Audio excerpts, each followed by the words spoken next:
So everybody's been asking, and I have done the thing. We're officially ready to unveil the merch store. So that's right, folks. That's right, homies abroad, everywhere. You can now get, before the terrorists destroy us, you can now get your superhero homie shirts. Yes, sir. Yes, sir. You can get your superhero homie bags, candles. We're working on hats. We don't quite have hats yet. That'll be coming out later. Oh, because you know I'm getting one of them. That's right. You can even get you a hoodie. So, you know. Does the hoodie have a zipper? It is not a zip hoodie, or I would be wearing the zip hoodie instead of the t-shirt. I can only do zip hoodies. Same. I'm not a pullover guy. I cannot do a pullover hoodie, but if you can, we got you.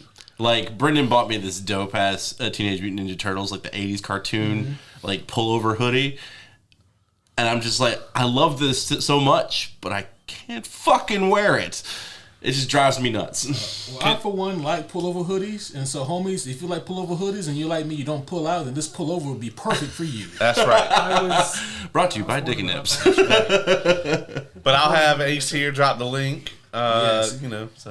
There will be a link in the descriptions and in the show notes, so go ahead and click that link now so you can go ahead and go to the merch store and get your superhero homie swag. Yes, sir. That shit's gonna be amazing. It's gonna be baller, out of control. It's gonna be fantastic, if you will. Especially when the four of us are gonna be sporting them. That's right. Mine comes in either tomorrow or the next day. Superhero homie merch store. And since everybody has been asking me this as well, the candle is because there's a candle, Superhero Homies candle. It is a apple harvest scent. Is that what we sell? Is it Woodwick? It is not a Woodwick. Bruh. You getting a little too fancy here. Okay? No. Like, you swear by Woodwick. I do. I'm not saying that we won't ever have it. I'm just saying this is the 1.0 of the merch store. Things will evolve. You try dealing with the committee, all right? And see what you can get past them. They don't answer my phone calls though. Okay. See, exactly. So it's a very strenuous process, right? So I gotta take the logo. I gotta make sure it'll fit on the thing. I gotta run it by the committee. The committee has to talk to Junior. You would think that we could just talk to him right here, but he won't talk to us about any of this shit while we're here. It's all gotta be written. Come on, man. So we're talking about like a 30-day turnaround time here for each product, and that's if they like it. If they don't, then we got to start the whole thing over. We have to do an amended process. No. Right. Yeah, and it's a whole... It's a whole thing. Have to fill out a Form 117B9. It's the worst. Oh. It's way worse than A, you know. Yes. Yeah. The A9, that's the one that Kevin got stuck filling out. Oh, yeah. And that's why he's not on the podcast anymore. Right? Yeah, he's actually all filling out that form. Still. See, I don't answer their phone calls. See, and that's a dangerous game, but I commend you. Yeah, it's like not answering the guy from the Avengers. Damn it, I can't think of his name right now. Nick Fury's phone calls. Yeah. He's never called me, but... Well, if he does, you should pick it up. You probably should. I don't pick up numbers I don't know. I mean, right? Because I don't have him saved in my phone. That you know of. That you know of. Yeah. That's fair. Yeah, you don't save Nick Fury in your phone. He saves himself in your phone. That's right. I will be honest. If my phone started to ring and I picked it up and saw that, I'd probably answer it. Oh, yeah. Right? For sure. Hey. Oh, man. Before we get started here, guys, has there ever been a moment or maybe an event that you wanted to see in a superhero movie that we haven't gotten yet? A good Green Lantern movie. That's a whole movie. Oh, yeah. They're working on the series. I think I actually might have something for this one. I've always wanted, I don't know if it exists and I'm just not remembering or not, but the superhero just, especially with stuff like this, where they're just like handed their power, no like trying to get or anything like that. I want to see one of them just flip shit. Like not necessarily hurt anybody, but just like absolutely destroy an area because they're just pissed off about it. There's a horror movie, falls kind of like that, called Brightburn. Yeah. It's kind of like as if Clark Kent turned out to be a psychopath. I thought that was just like the evil version of it. Kinda, but I thought that movie was very much along. I haven't seen it. It's pretty decent. It is really good. Yeah. Yeah. Caleb isn't gonna like this, but I always thought that Kamala Khan was a rip off of Syndrome from the Incredibles. Like the comic book version? I knew he had it. What a dick. And you came after me. Yeah. You were the prime suspect. Yeah. You're the one that's always messing with it. I haven't even had it near me. Like, you guys specifically keep it away from me. Right. I was looking for it so we could keep it away from you. The mistrust. And it grows. It festers now. Yeah. It's actually just whoever we have on at this point. It kind of is. Yeah. Yeah. Mm-hmm. Yeah. So, You blame me for that, too. I do. yeah, you got to remember that I'm only protective of the MCU Kamala Khan. I could give a shit less about the one in the comics, and I definitely could give a shit less about the one in the video game. Oh, I think people forgot about that one and that game entirely. The Avengers video game. I think didn't they shut down the servers on that? If not, they should. Yeah, I think. Damn. I could be wrong, but I think the servers on that game went down. I remember when the Avengers game came out. I bought it, paid my own hard-earned money for it. If you fuck with this remote, Dylan, I will break my covenant and hurt you.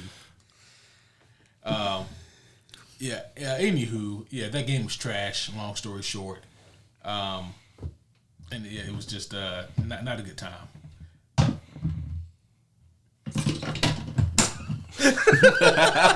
It's gone now. There's some ASMR for you guys. That's right. If you've ever wanted to know what a pin dropping into a popcorn bucket would sound like, that's what just happened. Yep.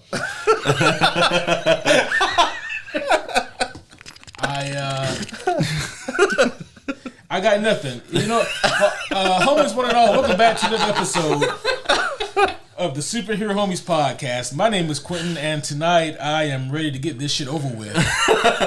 I am here with my illustrious co-host, the man who, after months of being bombarded, has opened up the merch store.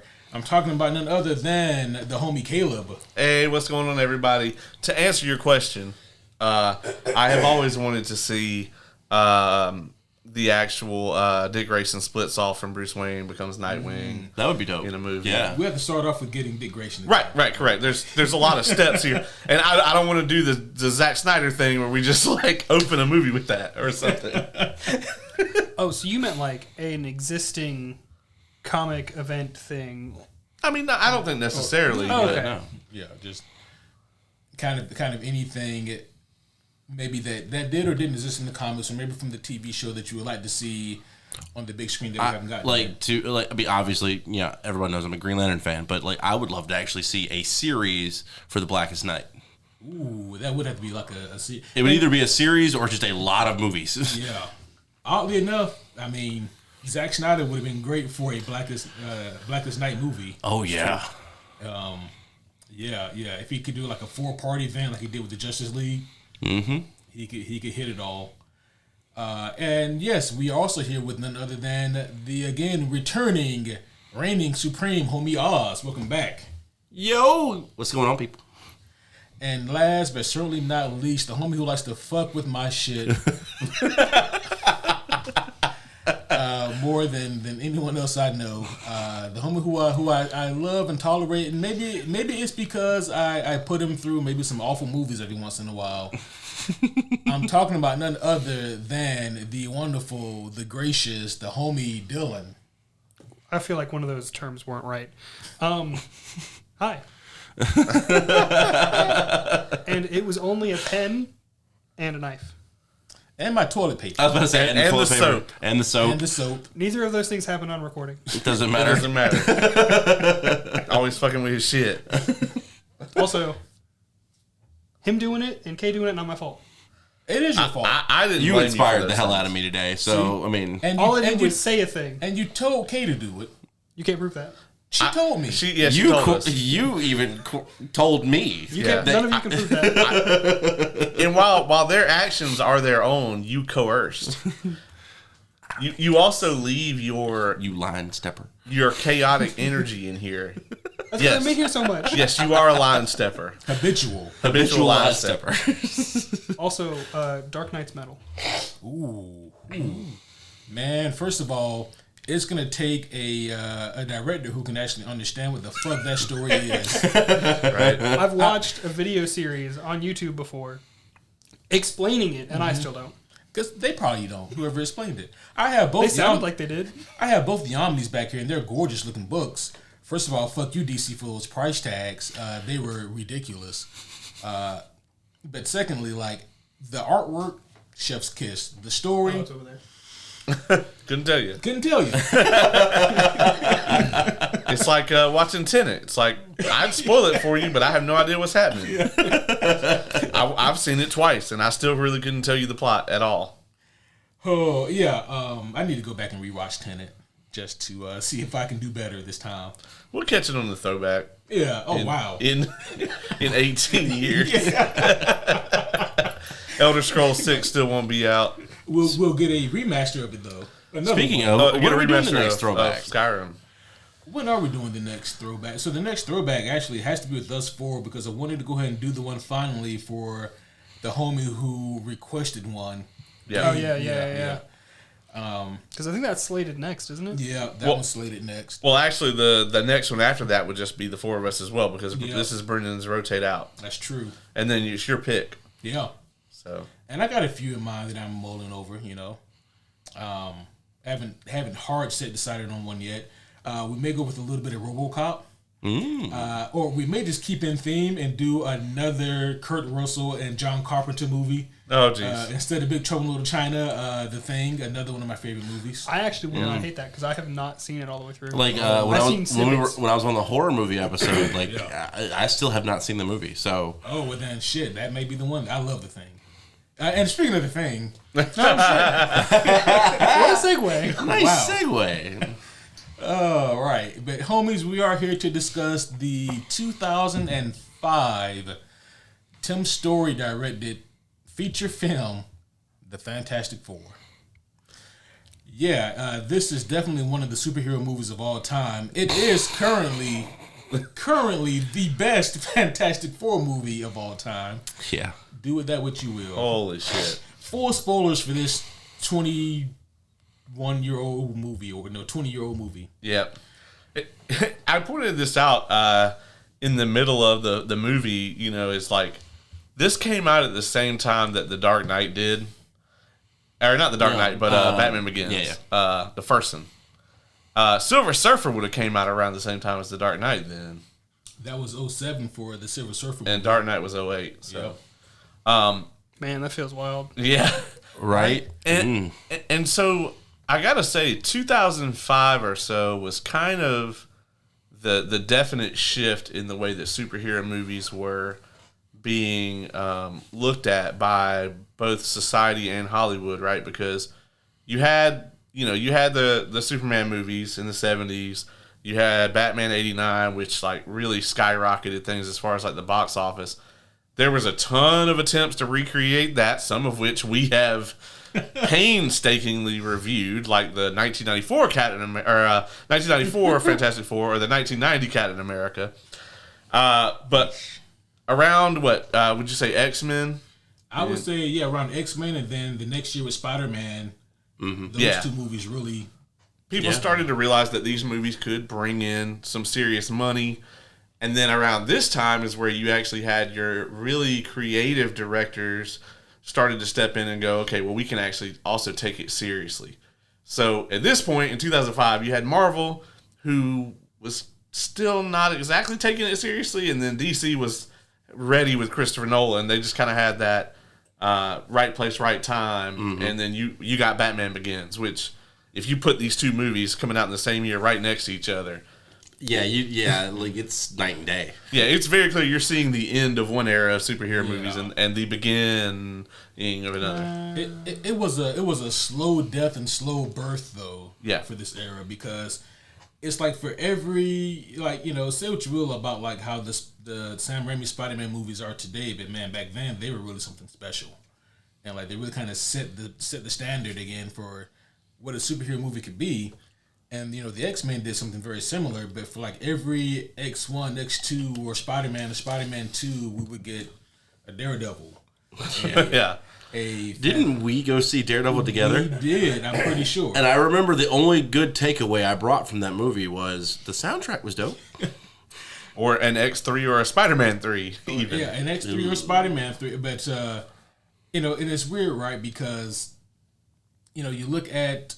Because it's almost unfair to compare these movies to, like, Batman Begins or The Dark Knight, even though the time frame fits perfectly, so they have no excuse.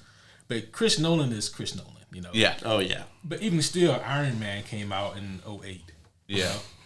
And that's not far off from where we are here with this.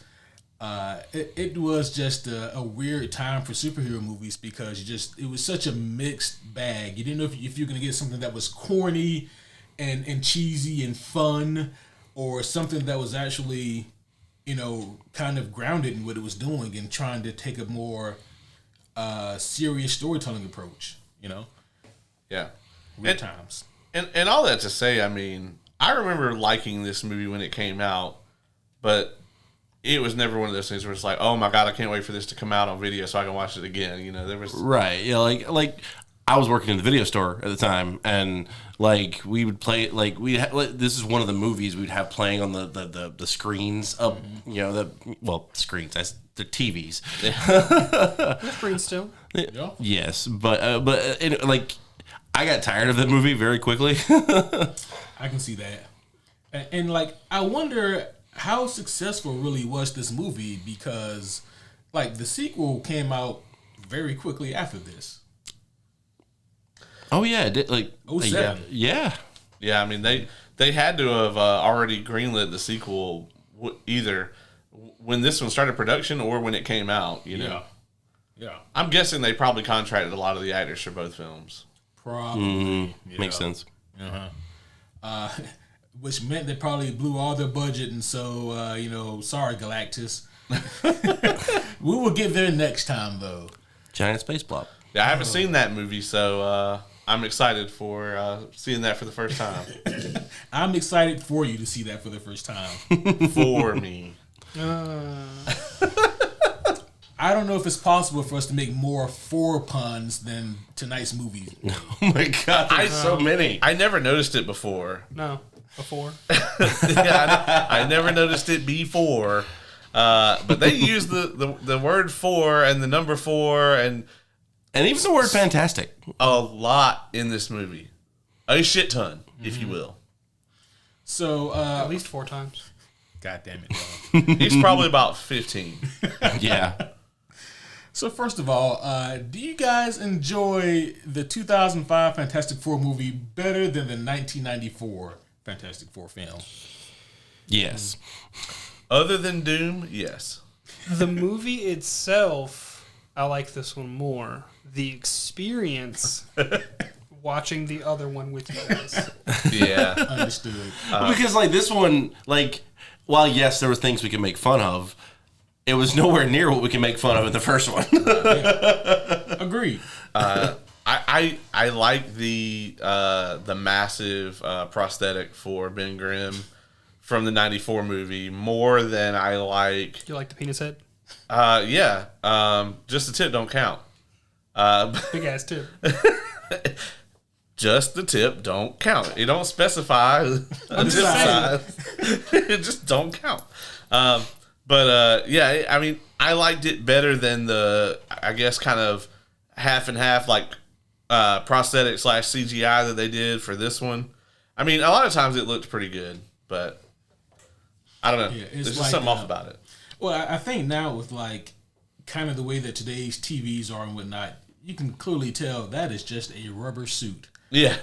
and some interesting face prosthetics he's got going on there. At least he didn't have second mouth. For those of you who don't know what we mean by second mouth, just do yourself a favor and Google 90s Ninja Turtle movie Donatello's Second Mouth. And find out. Or go check out our review. Yeah, because we go in depth on that. The 1990 Teenage Mutant Ninja Turtles movie. I need you to start editing your videos and just putting... See, that's evil. Like subliminal messaging. Not like constantly, just like whenever something like that's brought up, just be like... You know what? That's not a bad idea. What's the timestamp for this? 20 minutes in? It was about 1930, I think. I thought you just meant like every 18th frame he should put some second I'm not mouth. talking about fight clubbing somebody, okay? Just like, I'm watching this and it's making me incredibly uneasy. And I don't really know why. I think it was Brendan who almost convinced me to use that picture as like the artwork for the thumbnail. Oh, you should have. Yeah. Oh my god. That's the best Brendan idea I've ever heard. And I thought about it, and then I was like, no, I want people to click on it. That's fair. Okay. If I saw that shit, I wouldn't click on it. Absolutely not. It would depend on the day. What about you, Ace? Did you enjoy this movie? Did you like it better than the 94? I certainly had an easier time watching this than the 94 movie. That's a very interesting way to describe watching a film. Yet accurate. Yeah. I feel like you make that same, description for a lot of movies on this podcast. He's watched a lot of movies, okay? It's just good that I'm not an alcoholic because I probably wouldn't be here. There have been a few movies that I didn't know we were watching, and I didn't think to be concerned until you broke out alcohol, and I was like, oh no. When we watch Fantastic, there will be alcohol. There would be alcohol. Gotta get some of that peanut butter whiskey though. Oh, it would get some more of Screwball. that screwball. I try that. Yes, I have some more of that, and I'll get something else too for sure. I need some Douce poured the way you I do. need to get some Douce. I need to look up the peanut butter and jelly shots. It's that screwball and something else. If this man ever offers to make you a Douce and Coke, just tell him to just bring you a Douce. Because all he's going to do is take some Coke and just put 5 drops in the top so it looks like there's some Coca-Cola in that shit, but there's not. I'll ask you to make me that whenever we have Beat Saber night again. Yeah. Oh shit. What were we talking about? Oh yeah, this movie. I almost called it a trash ass movie. That's not fair. Yeah, no. I think that my viewpoint was perfectly surmised by what Dylan said. The 05 movie is definitely the superior movie compared to the 94. But the experience of watching the 94 as a group was way funner. It was fucking great. The 94 is definitely like a Mystery Science Theater type thing where it's just yeah. everything that happens is so ridiculous that you can't explain it, and if you tried, all you do is give yourself a headache. Mm-hmm. With this movie this is, of the 4 we have, definitely the more cinematic and more palpable movie. It is the least offensive to the senses. Mm-hmm. No one gets hit in the butt with a laser beam. Over and over again. Yeah. Very, very specific, Dylan. It is very specific. Yeah. This movie actually has a lot going for it. Unfortunately, the highs of this movie are not very high. It kind of plateaus a bit. Yeah, it's just kind of like, okay, well, this is passable for this. This is very passable for... Yeah. It's very mid. Yeah. We didn't use the term mid back in 2005, but if we did, we would have said about this movie. Oh, yeah. Honestly, I feel like that term could have been used, though. It kind of fits. Oh, yeah, for sure. It is kind of like the definition now of mid. You know? Yeah. And it's interesting, right? Because I was just thinking about the Fantastic Four movies that we have now, and it's easy to say none of them are great. None of them are very good. None of them are good. But they all feature Doctor Doom as a villain. And the one we have coming up, First Steps, as far as we know, does not feature Doctor Doom as a villain. It's the secret sauce and holding back on Doom because, that's a whole other character that has, a lot going on. And you really shouldn't try to force like a whole character like that into a movie that already has 4 other characters who need to be exposited. Mm-hmm. You've got to introduce 4 characters.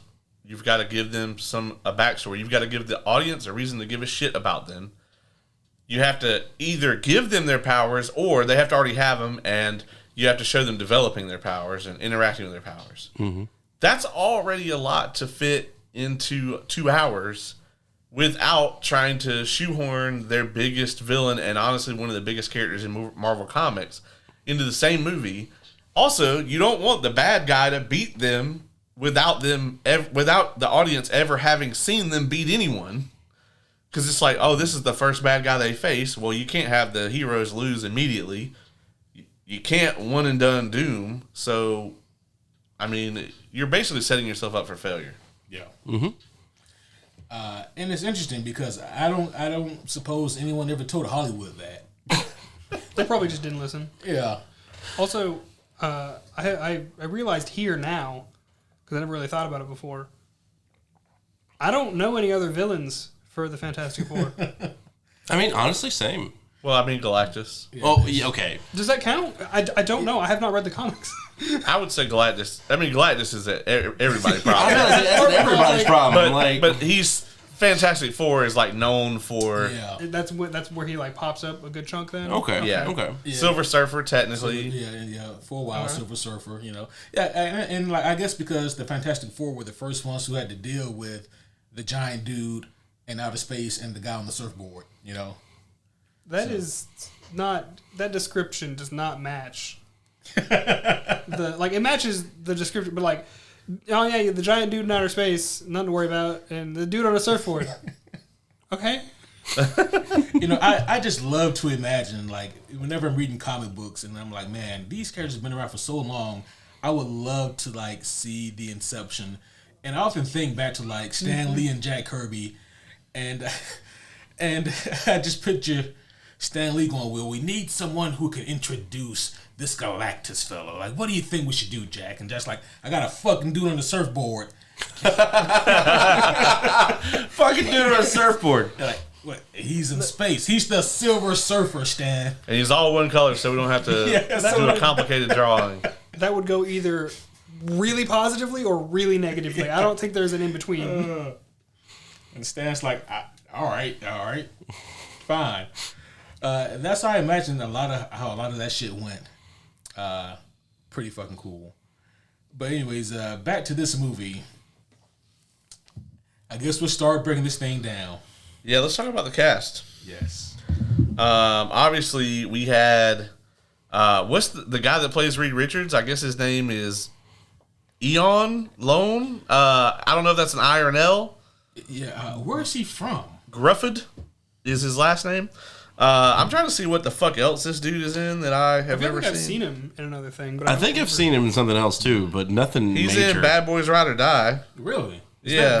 have I seen that? Is that the third one or the fourth one? I think that's the There are 4. fourth one. Yeah, there's 4 now. Yeah. No. Oh, The third I've one's seen really the good. two. It was. Oh, the third one's really good. Yeah. Really? Yeah, Okay. I've heard the fourth one is also good. I haven't heard anything bad. I just haven't gotten But around it to watching can't be it. better than the first one. He was in. I think the third one might be my favorite, actually. Damn. But he's in San Andreas, that the Rock earthquake movie. Huh. Maybe that's what I've seen him in. Yeah, it's possible.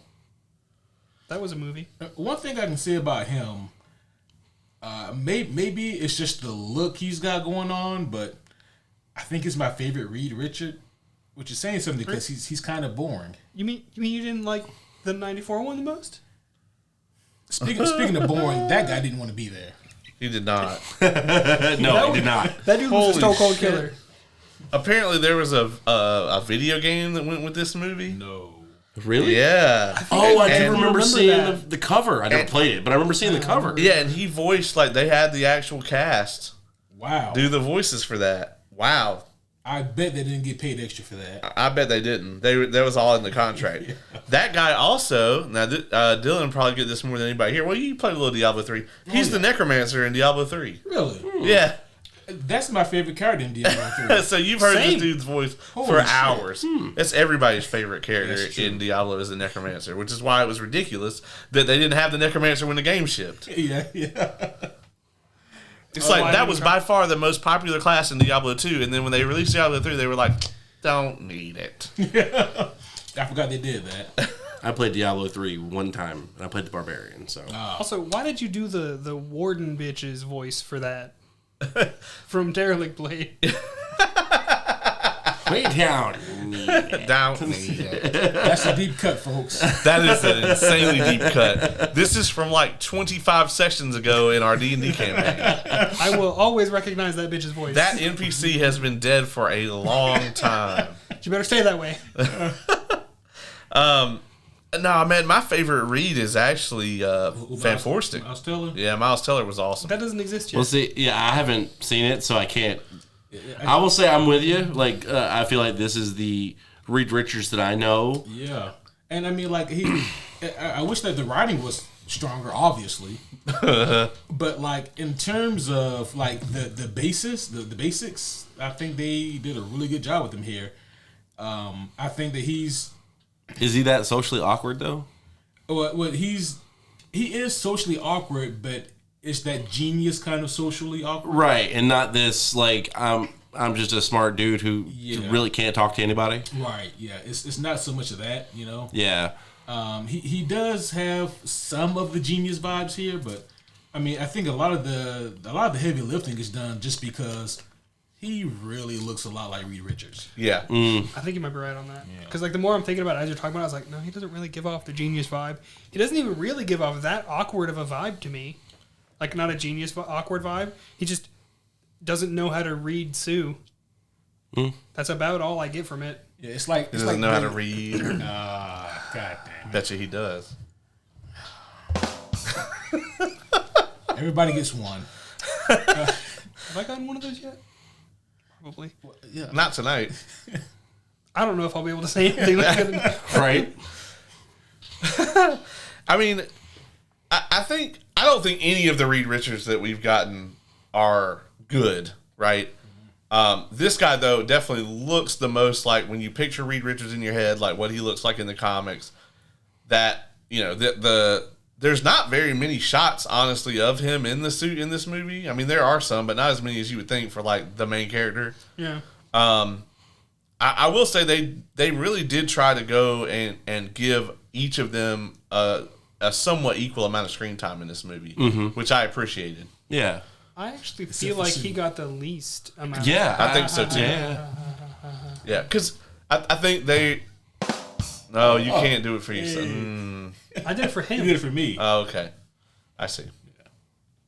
Okay, you see, because I mentioned Sue Storm and she's invisible. You know what? Fuck it. God damn it. I was about to be like, which one's the one that says not wrong or no? Or, I think it's the blue one. She stole John Cena's gimmick. She kind of did. Yeah. I do have an overlay that I'm supposed to go over the buttons, and I can just write down with like a Sharpie or a pen what each one does. But I purposely leave it blank so that only I can sometimes remember what these buttons do. So we can't just reach over there and push one that we want it to do. But that leads to me pushing random ones before the show. I'm gonna have to- and us getting locked in. Also, I the know 30-second one. I know what they all do because, like the Raptors, I test the fences. One of these days, I'm gonna just without you knowing. So, I mean, granted, the colors are gonna be different, but I'm gonna change it to like pattern 2. That's what we need that as a button. We need a old man be like, one of these days.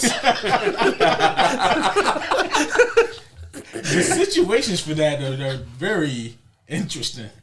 Nah, be like, well, one of these days we're gonna get a good Fantastic Four movie. One of these days. No, he's not wrong. That's true. I have my versatile button, the one that I change all the time. Like, for example, for this movie, if you haven't seen it, there will be spoiler. All right, I really like that button though. That's a good button. I Yeah, like we that got to keep button. the spoilers. Man, I love how we've made it 34 minutes and I mentioned a goddamn thing. We're talking about Reed Richards. That's true. And I think we still have talked about the topic more than the last. 94 or Batman Ninja. We reviewed a lot of bad shit. Which movie are you talking about? One of the ones where I can't remember which one it was now. I'm blanking on it, but we were specifically like, this is probably going to be the nominee for didn't want to talk about. Yeah. I feel Minecraft is on there for sure. Yes. Yeah, Minecraft is definitely on there. Yeah. I think the 1994 might be on there as well. There was so much to talk about with that movie. We There stayed on topic. We did, yeah. Sinners I think was it was like a weird Minecraft. review because we actually talked about the movie like 98% of the time. Whoa. Oh yeah, I still want to watch it. it's tremendous. Yeah, I plan on going to see it too. Yeah, I mean, I'm probably gonna go back Friday or Saturday if you guys are interested. So Saturday, I'm busy. Yep. Saturday I'm busy as well. Friday, I'm Same. also busy. If I go to the theater Friday, though, I'm probably going to go watch Revenge of the Sith. So, we gonna see. But back to this movie. We were talking about the cast, right? Yep. Yeah, I think Reed is really understated here. Like, I don't think that they ever really give you a reason why he's the leader. Other than Sue pushing him. Yeah, Yeah. that's literally it. Yeah, and he doesn't really lead. No. And he's not really... He never really gives off the vibe that he's all that smart, actually. Like, they talk about the science stuff, but he doesn't actually really show the intelligence here. They actually kind of make him seem like he's kind of a fuck-up. They really do, and that's kind of like the basis for him here. And on top of that, like his main crutch is that they make him seem like he doesn't have any confidence. And at the start, even fucking Doom has more confidence in him because he's just like, he's never wrong. Yeah, Doom doesn't say that to his face, but yeah, he does say that. Yeah. He says it to his secretary, Boo. Yeah, was it Lester? I don't know that dude's name. It started with the I think it... yeah, that sounds right. What'd you say? I think it was Landon. Landon? God, looks like a Landon. Leonard. Leonard. He looks more like a Leonard. Yeah. Speaking of, I guess we can go ahead and talk about Dr. Doom here. So, Julian McMahon. Good old Nip Tuck. Good old Nip Tuck, yeah. Yep. Not to be confused with Dick and Nip. He's also Cole from Charmed, if any of y'all are those nerds. Somewhat. My mother was a big fan of that show. Kay is a huge fan. That's the reason why I know. So, How did you guys think he did as Victor here? I'm conflicted, leaning more towards the I can leave it. so I even said this during the movie. Like, I don't know much about Victor Von Doom, any of his origin, Neither does Fox. and or his powers. I was asking you during the viewing. I will say he plays a good villain. I don't know how true to Victor Von Doom he actually is. However, I enjoy him as a villain, which is 90% of the roles he plays. It is. He's got a very villain face. Yeah, he does. You know? It's this smug jackass. Yeah. And that's what they brought him in to do. Yeah. I'm going to be honest. He's also supposed to be a genius and doesn't really seem like a genius in this movie. No one seems smart in this movie. He's Elon Musk. Yeah. Oh, wow. Damn. That might have been the most profound thing you said tonight. But is it wrong? It's not wrong. No, I even said the statue looked like it. Yeah, at the beginning. that's one of the reasons why it paused me so much. Yeah, but, because he's rich but not smart. Yeah, I bet feigns intelligence. Yeah, you know? yeah. And has pissed off a whole bunch of board members. Oh, yeah. Oh, yeah. Wow. That's true, too. And his company lost a bunch of money. Yeah. So And, we don't know this for the Elon part, but he kills a bunch of people. Oh, yeah, that's true. It was foretold in the foretelling. Except, I don't think that Dr. Doom's family was ever for apartheid, so... That's true. Yeah, because Latveria was, did very well under his leadership, actually. Yeah, that's an odd comparison. That might have to be a clip. Yeah. Won't be able to put it on Twitter, though. Oh, yeah, probably not. Oh, you know what? Do it. I'm not on Twitter. It'll get taken down. It's fine. Hey, is the 94 the only one that actually brings up Latveria? Well, this movie... It mentions Latveria. Yeah. Yeah, because that's where the his mask. mask comes from. Yeah, and actually, when he kills the banker guy, he's like, well, maybe you can go back to Latveria, the old country. Yeah, and then like the cargo ship ships him back to Liberia. But did they ever say it? They don't actually say it's on the ship. It's on the ship. Yeah. Oh, does Okay. it? Okay. I was looking. I got distracted by the coloration of the box. I want to go to whoever wrote the script for this. Like, I mean, obviously it's too late now, but like at the time that this movie like came out, I would love to have just been like, so tell me 5 things about Latveria. Yeah, they would say, well, Dr. Doom is from there. It's a country. Dr. Doom's family is from there. Dr. Doom's family's from there. It's in Europe somewhere. It is in Europe. Maybe. See, I didn't know that. It is a country, and other people live there. Any other questions? Like, I legitimately knew nothing about, like, every time they brought it up when I first watched this, I was just like, oh, it's someplace. Yeah. I don't know if the relations are as good as they were in '94 because he never throws up the L. You know, he never throws up the He Latveria. set Liberia down. He never, God damn. I forgot about that. I definitely like the '94 Doom better than this. yeah. Oh yeah. We didn't get any of the jazz hands. Yeah. None of it, man. We could understand him clearly. That was weird. I know. Even after he put the mask on. Yeah. The outfit, the drip is fantastic. Oh yeah. But Yeah. I said everybody gets one. no, but like I definitely agree. Like honestly, it's kind of hard to fuck Dr. Doom up. Like he's wearing a green cloak and a dope ass metal mask. Yeah. Go on. That was disturbing. Yeah, I'm like, You'll understand it about 2 reviews from now. oh no. See, like I said, I've seen part of that movie. It was the very beginning, and I did not get far. Yeah, that review. I don't remember why I stopped it, actually. Oh, wow. Well, I think you finished it. I think your brain's trauma deleted. That wouldn't be the first thing. yeah, 2015 Fantastic Four review would definitely have to be done on a Friday when nobody has to work the next day. Yes. Oh, no. Oh, is that Yes. bad? There will It be ain't that alcohol. Oh, okay. So there'll be a Depending lot on of how bad it alcohol. is. You know, I might crash on your couch. That's Yeah, fine. That's Yeah. fine. Yep. I might crash in your bed. Yeah. Oh, well, you know. I like to sleep naked. I might get an Uber home. Okay, that might be suitable. I didn't know where he was going with that for a second. I know, right?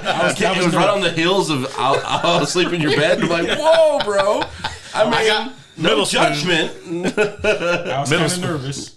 Everybody thinks Little Spoon is the best spoon, and false. Middle Spoon is the best spoon. Look, I give off a lot of heat. I'm not going to be happy about Oh, this at so do all. I. This is going to be terrible. I think we all just radiate heat. Yeah, we just got to put Instant the heat. air on 60 degrees. You know Hit what? the green button. That gets, the green button. What's the green button do? Oh, nothing. That's a really funny joke, Oz. They're still laughing. I know, right? Like, I'm a how long that genius. Yeah, Instant Heat was the name of mine and Oz's old tag team. Yeah. But you guys knew that. I bet they didn't. I bet they really didn't either. Because I don't think we actually talk about it much on here. We I don't. was going to say, has it been brought up before? Well, we want people to listen. So. Oh, okay. Yeah, no. That was fucked up. It's all right. It's all good. It burned. All right, so let's keep going down through the cast here. Of course, we have Jessica Alba. Fuck, we've only gotten 2 people in. I know. We've only got 2 of We're gonna be those here all night. big old the thing fingies in there. That's too many. Anything's a dildo if you're brave enough. That does not mean it should be. That is a very porous item. Ribbed for her pleasure. Oh, no. Oh my God. Okay. I meant bacterial, but okay. Let's speaking of Rib for Her Pleasure. So Jessica Alba as Sue Storm here, She's strictly eye candy for this movie. right? Yeah. She has a terrible case of same face. She says she's angry, but we don't ever really see that. She gets a little snarky. Yeah, she gets a little sassy, but I don't ever feel anger from her. Yeah, and that she says that's how she activates her powers. Yeah, and I will actually come to her defense and take some of the blame off of her and put it on the director. From what I've heard from her, the director really didn't allow her or want her to do a whole lot of certain types of emoting. It was specifically for the sequel, but probably also for this one. Yeah. There's a scene in the sequel where she has to cry, and the director didn't like her cry face because it's not pretty.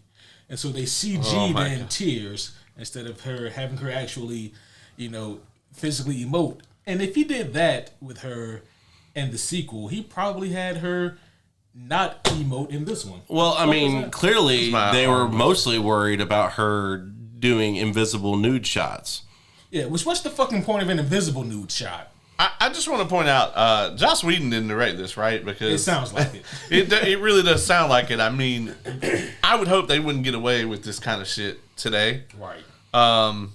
But yeah, man, in this movie, whether it's on her or not, like, when he's like, if you could just be more in control of your emotions, I'm like, I don't know how in more control she could be. She hasn't shown, but the whole time.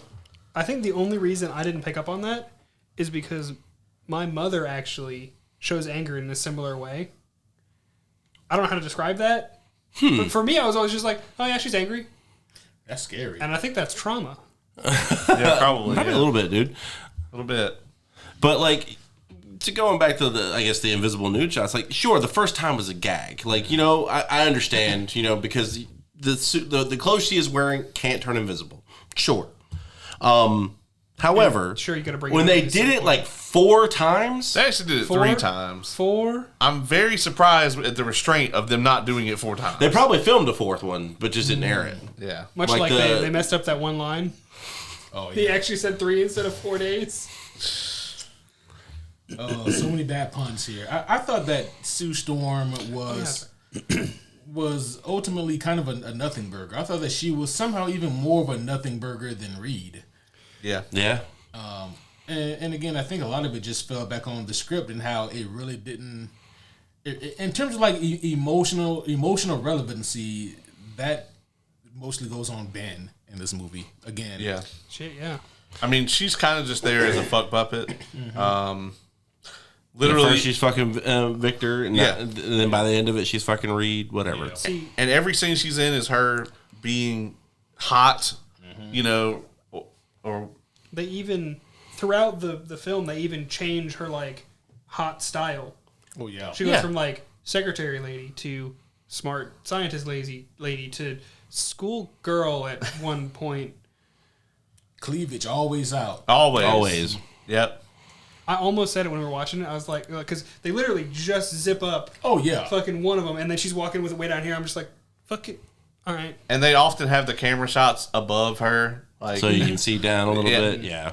Yeah, she was definitely just there for the eye candy for this. And pretty much all her plot points are her being somebody's arm candy. Like, as you pointed out, first she's with Victor, and then, she ends up gravitating more towards Reed, and then Victor uses her with Ben against him to say, oh, well, Reed just wants to spend time with his girl or whatever. And then, it becomes a whole plot point of that. And then Johnny's got the, oh, hey, don't fuck my sister, thing. I don't even think he does that well. No. Yeah. That's only like 1 or 2 lines. Yeah. And like, just like, even like at the end, like when like she is held her force field too long or some shit, and she's done the damsel in distress fall. I'm like, dudes, come on. Right. There was a definite, like, as we said at the beginning, there was a shift happening in the way that these movies were treated in Hollywood, and Fox had not got the memo. As a matter of fact, Fox never got it, which is why they went out of business. Yeah. Makes sense, right? Yeah. And it's just so fucked up because the more I think about it, the more I realize, in my humble opinion, we haven't gotten a great or even good representation of Sue Storm live action yet. No, I hope we're about to. I hope we're about to. Yeah, I really don't know what her character is about. And that's the thing, right? Like, Because like the 2 stories that Dylan and I have already gotten is, one, she was a child that was being groomed by Reed Richards into this, 19-year-old girl who happens to have a crush on him, to this, I'm assuming, former colleague slash, schoolmate that seems intelligent, but only is made to be, like we said, a fuck puppet. Mm-hmm. Yeah, it's kind of fucked up. Quick story time here. Favorite Sue Storm moment from the comic books. I think that perfectly encapsulates who she is and what she can do is during the Civil War. And, Team Cap versus Team Iron Man. And, in the comics, it's pretty one-sided there for a while. Iron Man's got all the heavy hitters, all the money, all the equipment. And people like Hulk and Thor are either presumed dead or off-world. Mm-hmm. Doctor Strange is, he's Switzerland. He's neutral for the most part until he's not, but, and so, like, Captain America's team is mostly comprised of street-level people. Mm-hmm. And Iron Man has everyone else, essentially. He's got, like, a lot of the powerful heavy hitters. But anyways, Team Cap, they're getting their asses whooped. And at one point, they bring out what Reed, Tony, and Ant-Man had created, which is like a robotic clone of Thor, who will later be known as Ragnarok. But when you first see it, it looks like Thor, behaves like Thor, has powers similar to Thor, and it kills a teammate of Captain America, Giant Man. Straight out kills him. And then Reed was like, oh shit, I don't think we programmed it to do all that. But then it goes and it's about to kill all the other heroes as well. Cap's been beaten down. He can't defend himself. And, like everyone on Team Cap is about to get fucked. And this Thor clone, this Ragnarok, calls down that enormous bolt of lightning that's going to obliterate all of them. So he's got the powers too? Shit. He's got the powers, yeah. I think you even said that earlier. Just didn't process that. He had like all the powers. Like, does he also have a hammer? He does. Yep. And I think they made the hammer to be like a conductor, which is why But Sue Storm stands up, opposes her husband, who she's always been his ride or die, opposes her husband because she's been trying to tell him this shit's kind of fucked up, what we're doing with the Civil War. And, she puts up a force field strong enough to block that entire bolt of lightning. Damn. She does have a little bit of the blood trickling down, but it's not stopping her at all. She's like, we need to get the fuck out of here. But the fact that she was able to repel something like that was amazing. Yeah. And see, if we would have had a representation like that, I think we would all have changed our tune here. Oh, yeah. But we don't. We definitely get anything like that. No. I looked it up here, and Fox movies, their Fox Marvel universe was around for 20 years, from 2000 to 2020. And in that time, I would argue that they only came out with like 2 really great movies. And that would be Logan and Days of Future Past. Where do you put like X1 and X2? I'd put X1, X2, maybe First Class, The Wolverine, kind of all in the same upper mid. Okay, same thing with the Deadpool. Deadpool 1 and 2 definitely can go in that kind of category too. Okay. But nothing on here is like truly great other than those 2 movies. I wouldn't think. Yeah, I think I probably right with that. And as we said earlier, for every Logan, there's a New Mutants or a Dark Phoenix. Oh no. Or an X-Men Apocalypse. Oh, stop. Or an Elektra. Okay, all right, you made your point. Yeah. I have watched Dark Phoenix, I think, twice. I do not know what happened in it. Why twice? Yeah, that's the question. Probably you couldn't remember the first time. So I'm pretty sure I had watched it and was like, oh, I haven't seen this. And I watched it again. And I was like, I think I've seen this. And then forgot it all over again. I don't know what happens. I tell you, I've done like a bracket style tournament twice with Caleb and Kevin separately about the worst movie that they've ever seen, the worst superhero movies they've ever seen. Both Dark Phoenix and Fan Stick are always like in the bottom brackets. Yeah, the finals both times with Kevin and me not knowing about Kevin's list. Like Kevin got down to Fan Stick and Dark Phoenix, and so did I, without having any knowledge of the previous bracket. That's great. Damn. Yeah. Definitely not fantastic. And yours was like the worst representation. Yes. And was the Fan Stick Doom? Was it like in the finals of yours? Yeah, I think he was. He was pretty far fucking down there. Yeah. Clayface from Isekai made that list. Yeah. Pretty far down. Come on. Yeah. It wasn't that bad. It was that bad. I don't actually remember who won your gosh. list. Like who was like the worst of the worst of the worst. Was it Fan Stick Doom? I think he got beat out by Joaquin's Joker. Oh, right. Because Joker 2 had like just come out. Yeah, we were still Feelings were a little raw still. we were suffering. I still haven't seen that. But yeah, Sue Storm, Jessica Alba, she shows up and she got paid. I feel a little bit better about it, like on her side of Yeah. it. That there's a fair chance she was told to stop being emotional. Yeah. Which is fucked. Just be hot. Let's get into the highlights of the movie. So let's talk about Michael Chiklis as Ben Grimm. Boy, does he carry all the emotion in this movie. All of it. Right? I know we talked about it, but then like we got the love story that we're supposed to get between Reed and Sue. Yep. Pale in comparison to everything that's happening to Ben Grimm. Oh yeah.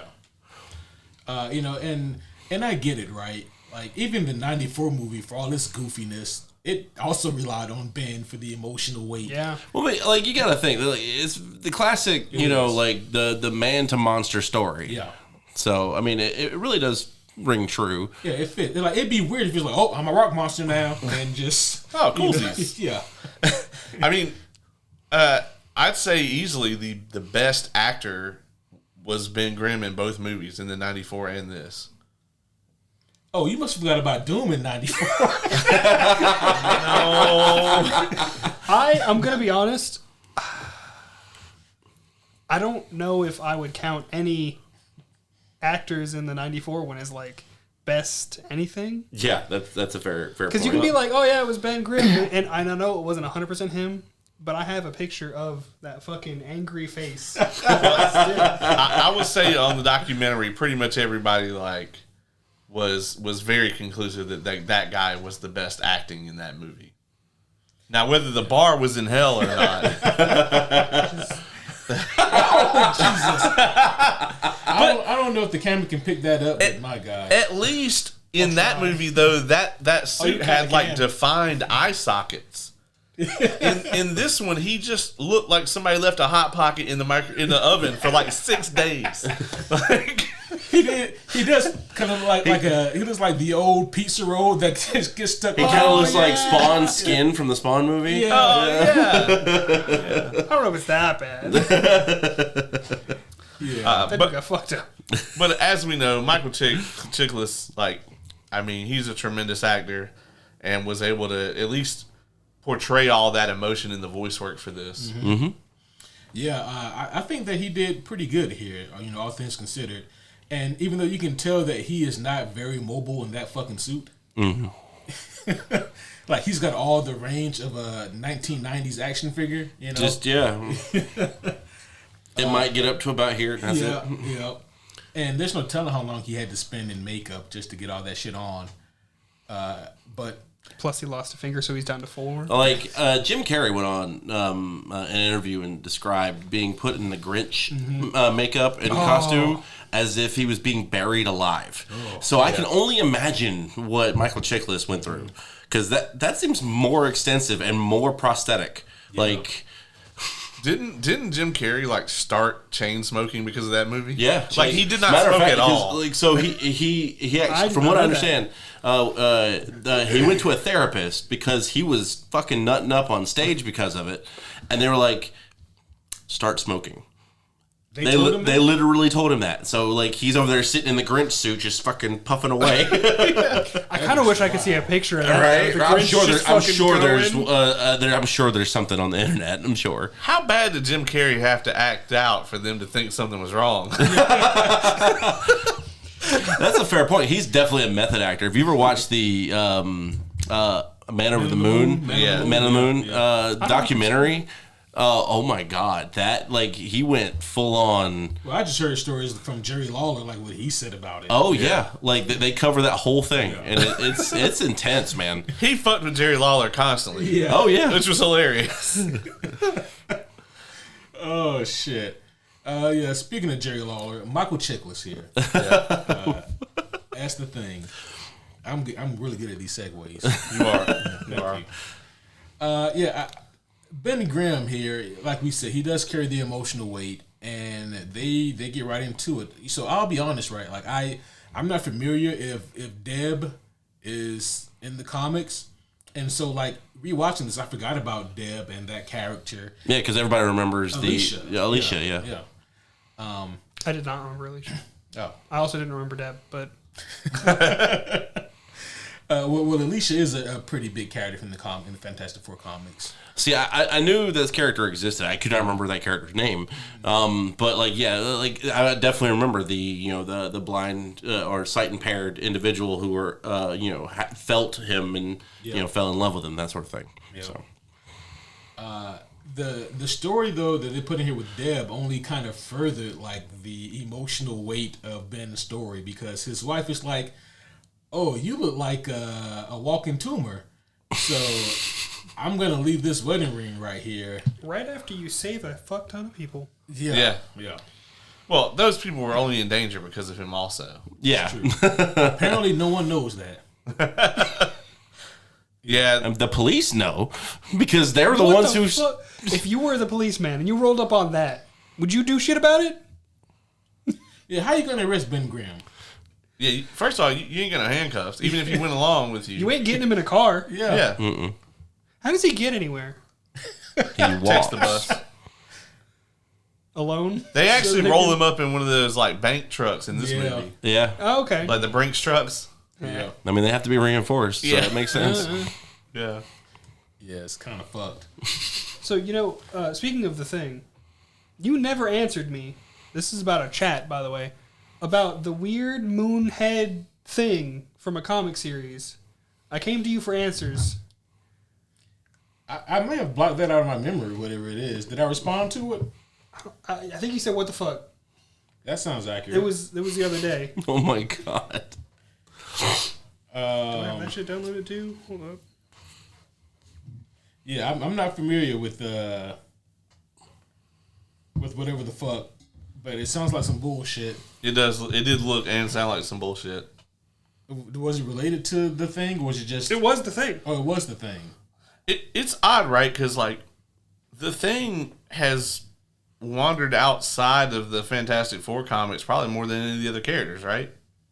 I think it was in a Fantastic Four comic as well. I actually remember talking to you about this when we watched the 94 one about the version of the thing that it had rings, I think it was, where he could cut it on and off. Yeah, from the cartoon back in the day. Yeah. Mm-hmm. Oh God. Oh shit, that's just horrendous artwork. Yeah. It looks like a weird mashup, of Mr. Peanut and Big. Yeah. No, this is a weird reference. Like, you ever played the Outer Worlds? That's like the moon face guy. Yeah, that's what it is.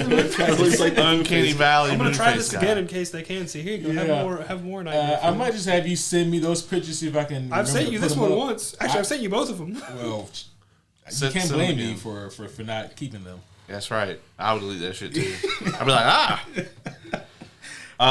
moving on. We also got Chris Evans in his other superhero role, where he was Johnny Storm. What do we think about Johnny Storm here, guys? Honestly, hate like you hate the character in general. Yes. Yes. But like I've always loved Chris Evans as Johnny Storm. Like he was the main reason I watched those movies to begin with. Because like I knew Chris Evans from Not Another Teen Movie. Same. So like I knew he was funny as fuck, and so like seeing this cocky asshole Human Torch is just hilarious. I wonder what made him, after these two Fantastic Four movies, made him decide to give Captain America a try. Oh yeah, when I heard he was gonna be Captain America, I was like, Those are so different characters. but like and he nails both of them. Yeah, So. yeah.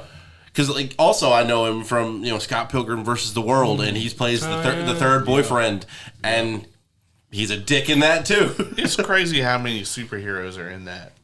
Because the dude from that plays Clark in Superman Returns is the second? He's the vegan one. Yeah, he's the Brandon Oh, Routh. shit. Brandon Routh, Yep. I did not know that. He's also, he plays two DC heroes. He He's does. Clark Kent and The Atom. the Atom. Adam, yeah, from Oh, see, I did recognize the Atom. The Hank Pym ripoff. And then Brie Larson, of course, is in it. Yep, that's true. Captain Marvel. Yep. Oh my gosh. Brie Larson's in it? Yeah, she plays his ex-girlfriend, the one in the band. Oh shit! Mary Elizabeth Winstead. She was the huntress in Birds of Prey. Oh God! Oh, she was. I forgot all about that. Holy crap! What was she in Scott Pilgrim? The main squeeze. Ramona Flowers. Okay, see, I don't know I haven't seen the. It's been a while for me too. She's much better known as her Star Wars character, anyway. So she plays Hera in Star Wars. General. Oh yeah. I almost forgot it was her because she's green. She's green. She's also married to Ewan McGregor. Random fact there. I did not know that. Yep. She married to Ewan McGregor? Yep. Huh. I knew she got married to somebody famous. I can't remember who though. Yeah, Obi-Wan himself. Well, My ability to keep track of names is bad. Well, I remember that one because he's a motherfucking Obi-Wan Kenobi. So. That's fucking Obi-Wan Kenobi. Where were we? Johnny Storm. Johnny Storm. We went on a very long trail from Chris Evans to Mary Elizabeth Winstead. To Ewan McGregor, actually. Yeah. What a path! Yeah. I mean, somehow we do the opposite of 6 degrees of separation. Yeah. I wanted to try to make a joke like that.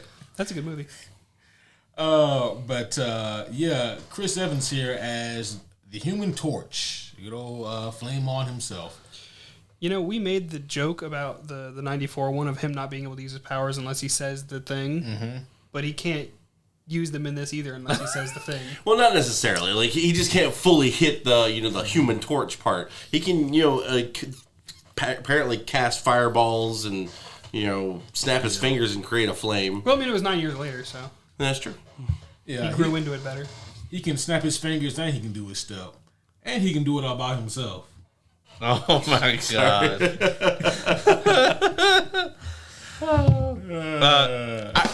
No. Ugh. I think everyone gets one. Yeah. Well, sometimes I get more than one. Yeah. Sometimes he gets more than one. He was using yours. I'm probably not using it. But I actually thought he was better than I remembered in this. Mm-hmm. Now, obviously, I'm still very excited for Joseph Quinn's interpretation of this because I think it's going to be more serious. In this, he is like the hothead, but it's in the way that you want it to be, right? Honestly, if somebody was playing this as like a D&D character, it would be completely reasonable versus the one in the 94 Fantastic Four where he just talks louder because he's angry and that's just the one dimension of his character. What I really like about Johnny Storm here is actually his relationship with Ben. Yes. I thought that for the most part that was pretty good. It's kind of like Victor and Hisako a little bit. They just constantly... I don't think those two things are connected. I agree because see... No one almost They're D&D died. characters, by the way. Yeah, but... Yeah, so we're not playing them right because Ben and Johnny here, I think they actually do like each other and are friends. Listen, They the just give each sexual other a bunch of tension shit. between Victor and Hisako is completely there, regardless if they want to admit it or not. I'm not saying there's not sexual tension. I'm just saying it would be a hate fuck. I am saying there's not sexual tension, but if it did happen, it would be a hate fuck. There's sexual tension. Yeah. There's sexual tension. Well, I mean, he did get really upset and actually start using spells whenever she went down, so... That's not why.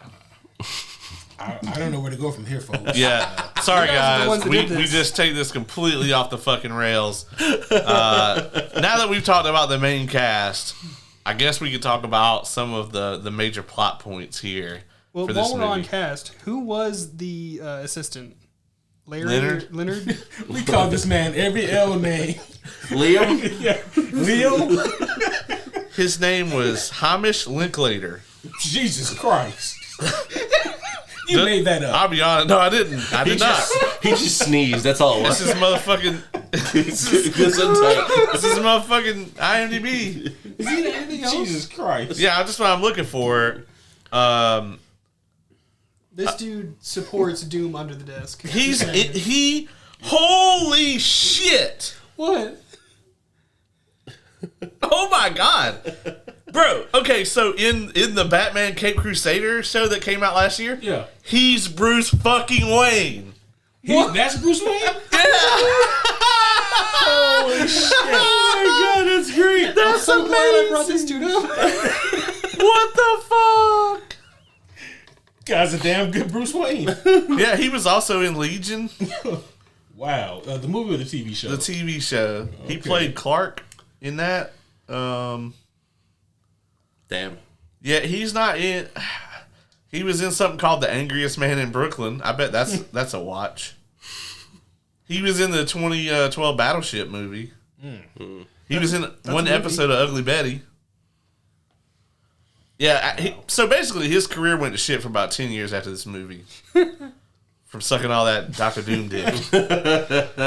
Apparently they didn't bring him back for the sequel. I was so. going to ask that.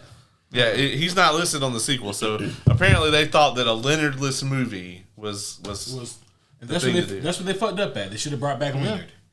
Yeah. That's where they fucked up. The major plot points for this Fantastic Four movie. Well, we also got to start off like this movie hits the gas as soon as it starts. Oh yeah. They do. Like you get Reed and Ben going to Victor's, penthouse, where he's got apparently a projector, like very much like Tony Stark. What's the name of Victor's company? Oh, it's Doom Corp. Doomcourt? It said it on the side of the building. It's I didn't catch that. oh, Oh, it's a. If I trusted you with the pen, I would tell you to write it down. Well, I mean, you didn't hear him. He said that the name of the company is clear as...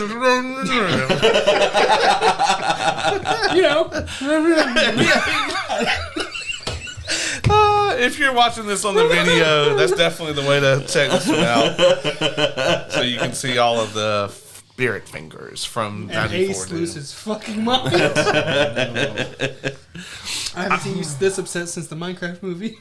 I will say that within the first 5 minutes of this movie, all the characters and Victor Von Doom are all on the screen. Mm-hmm. Like, Johnny's the last character we get. And even then, I mean, we start this thing off, like, Reed and Ben are outside. They're like, we're going to go in here and make this proposal to Victor. They make the proposal. Victor's like, let's fucking go. And then Sue's like, I'll schedule the launch. And then we get, like, a screen wipe, and we're at the launch. You get a And screen that's- wipe and you see Johnny, I think, driving. Yeah. No, making out with some person while driving. Yeah, driving 2 separate vehicles, by the way. Yeah. Yeah, he's on a motorcycle. This random woman he's making out with is in a car. That you never see again. It's Johnny. It's Johnny. Well, he had to go after Maria Menounos. Yeah. Who we also found out is in this movie. Yeah, a couple times. I said, hey, she really looks like Maria Menounos. And so I looked up, and It's her. sure enough. And trust me, guys, if you don't think you know who Maria Menounos is, you do. You Because did. I thought I didn't. But he did. Yep. Yep. She's aged well over the years. She has. Yeah. So Maria Menounos, she isn't in the movie very long, which is probably why it's not very good. Who knows? But yeah, they quickly go into outer space and they get hit with the cosmic rays. And the mission is Because Reed was wrong and he's dumb. apparently something. Yeah, but according to Victor, he's never wrong. Well, That one time he says it. Well, here's the thing, right? Like, it's just a complete anomaly and happenstance. Like, you can't predict that there's going to be this kind of, I guess, cosmic hiccup or whatever. Like, Galactus farted and then the waves just came by. And hit Maybe it. that's what it was. Could be. Or maybe the Silver Surfer was just catching a wave or That's something. right. Well, that seems to be a common theme with Reed, right? Where they seem to want to try to make this character incompetent. And I hate that shit. Mm-hmm. It ruined fucking Doctor Strange 2.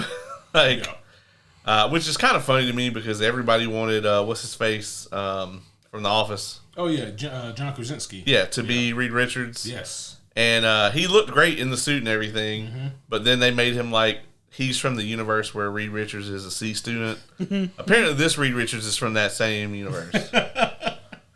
Yeah. I think he's more of a B minus, but still. Well, he never actually solves or fixes anything in the movie, actually.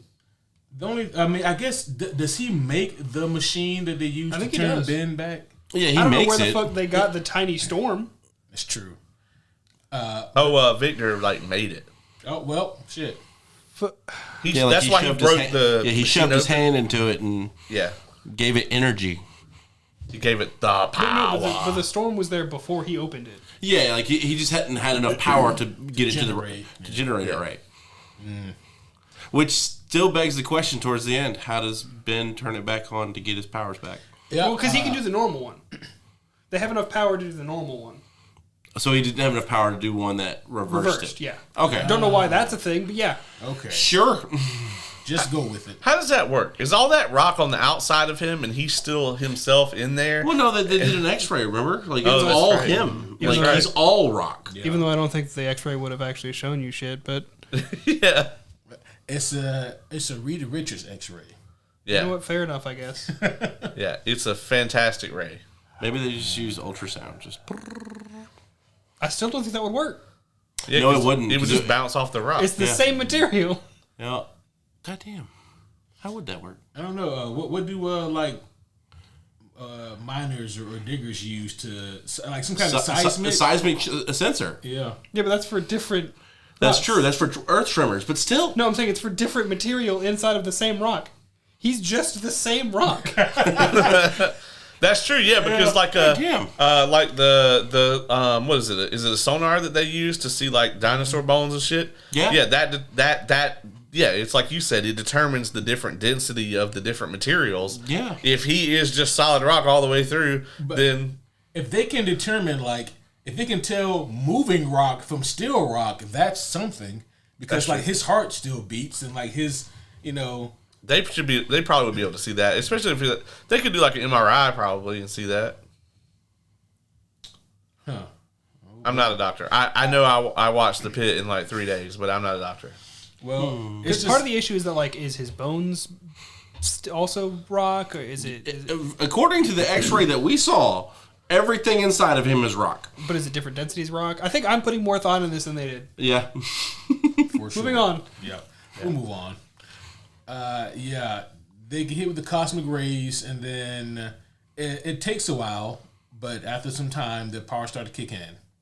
Takes like a day or two. But even Dylan brought this up. It was a really fun moment. Like the them messing with the audience when they first get back. Oh yes, I did love that. So you get this, you're the first person view of Ben, and Johnny's sitting there. He's like, the doctors did all they could, man. They had the best and so we're all like, if you hadn't seen this movie, you'd automatically think that maybe he's already the thing. Yeah. And so when he holds up the mirror, it's just him. And he's like, "Sorry, they couldn't fix your face," and it just runs off like a little jackass. I did like that scene. It was a great scene. Mm-hmm. It's one of the best scenes in the movie. Yeah. Well, it's because they put some thought behind it. Yeah. Let's talk a little bit here about Victor and about his descent into, I guess, madness. The actor who they got to play him here, if you want to get an eccentric billionaire type evil character, he's always perfect for this kind of role. Mm-hmm. The problem is that doesn't really suit Dr. Doom, Right. I think they just took the name too hardcore to heart. Mm-hmm. Dr. Doom. Yeah. That's just his name. It's just his name. See, here's where only watching the movies messes you up because I didn't know it was wrong. Same. And that's fair, But I mean, it's funny because they mentioned Latveria, but we don't really go there. Shout out to the '94 Fantastic Four Doom. He had to speak to you with his hands because he couldn't use his mouth. They almost use Latveria as an Easter egg. They really do. It's they said the thing. Yeah. But that's it. But that's it. Other than that, Doom is just it's complicated because Dr. Doom does have a very complex origin. I mean, he did. I don't know it. Yeah, I don't know it either. He grew up in like a small, vague European village. Lowercase L. Lowercase L. Is this a real place? No. No, Latveria is completely made up. Latvia is the real place. Latvia? Okay. Yeah. Latveria is not. Because I was like, sometimes they just pull a place and, Yeah. If Latveria was a real place, they probably wouldn't appreciate it being represented by, this. being like a dictatorship type place. I mean, that's still It's not like brought up with this at all. Yeah, like Sokovia. Yeah. Or that place where the mutants live. Oh yeah, Genosha. Yeah. Yeah. But with Doctor Doom, the only person who he ever really loved, at least as a child, was his mother. But when she died, he was kind of heartbroken. He studied. He studied like the mystic arts, not unsimilar from Doctor Strange, and he wanted to figure out a way to get his mother's soul back because her soul was with Mephisto. And Mephisto's like, shit, I cut you a deal if you want to work something out, Yeah.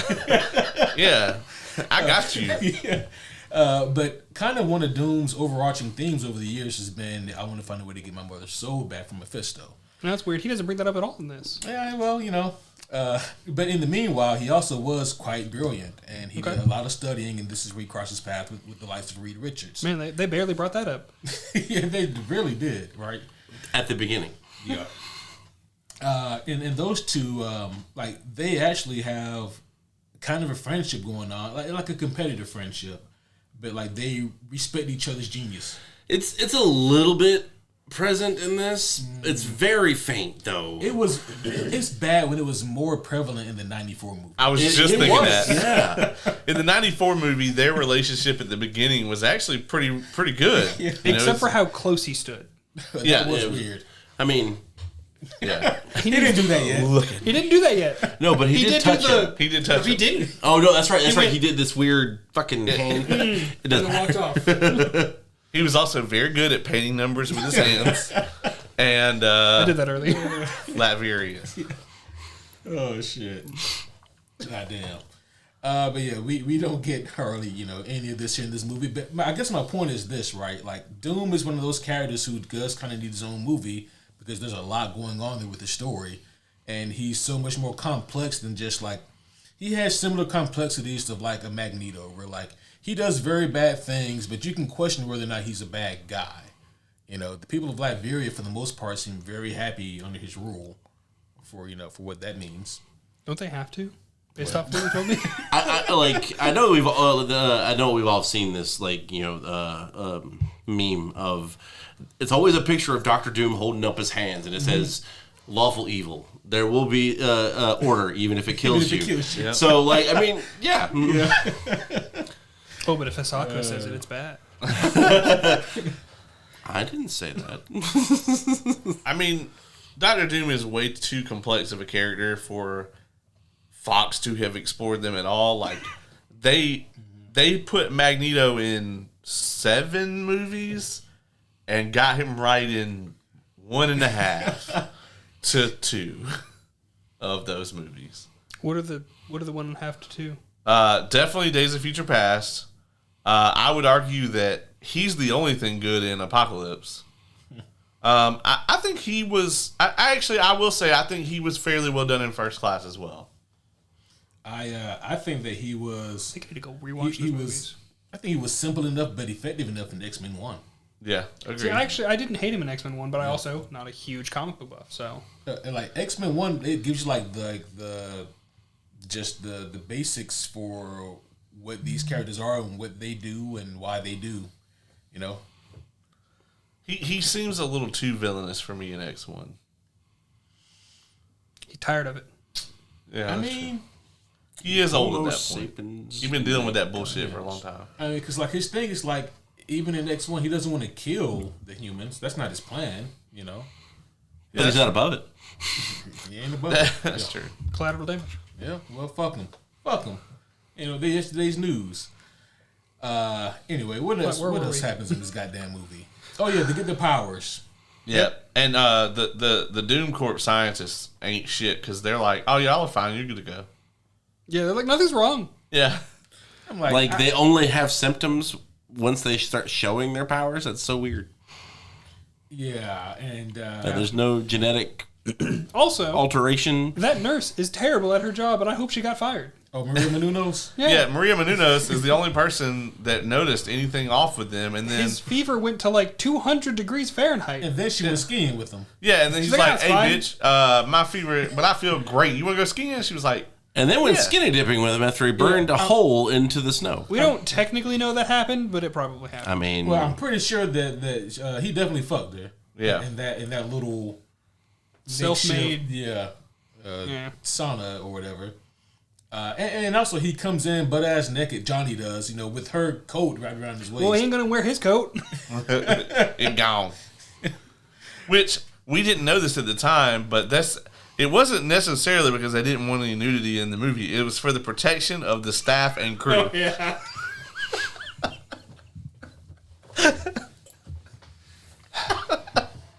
Well, how did you find out about that tidbit? He posted his dick on Instagram. Oh, okay. It wasn't like I mean, I didn't see it. I was curious. no, but I mean so a lot. for you, those of millions you watching who people do saw not know, apparently Chris Evans has a huge dick. And Yes. Caleb definitely knows about it. He put it on his Instagram. You know how many people follow Chris Evans on Instagram? It's not just me. I feel At like, least 4. I think if we go through Caleb's photo roll, we might find a picture of what. I don't think I want to to go through Caleb's photo roll. didn't First say off, that. you don't. But second off, his dick is in there, but it's been a while, so you got to scroll for a long time. I think you can search now. Because I definitely would have been like, "Hey, Chris Evans posted his dick on Instagram. Look." Yeah, the other day I pulled. I don't like tag my photos or anything, but I was trying to find a picture of one of my family's dogs, and there was a search bar at the top, and I was like, "Fuck it, dog," and it actually filtered it to Yeah. all the dog pictures. However, we will not post the photo. I'm pretty sure the committee will have something to say about that. Yeah, the committee has specifically forbade us from putting not photos of a dick, but specifically Chris Evans' dick.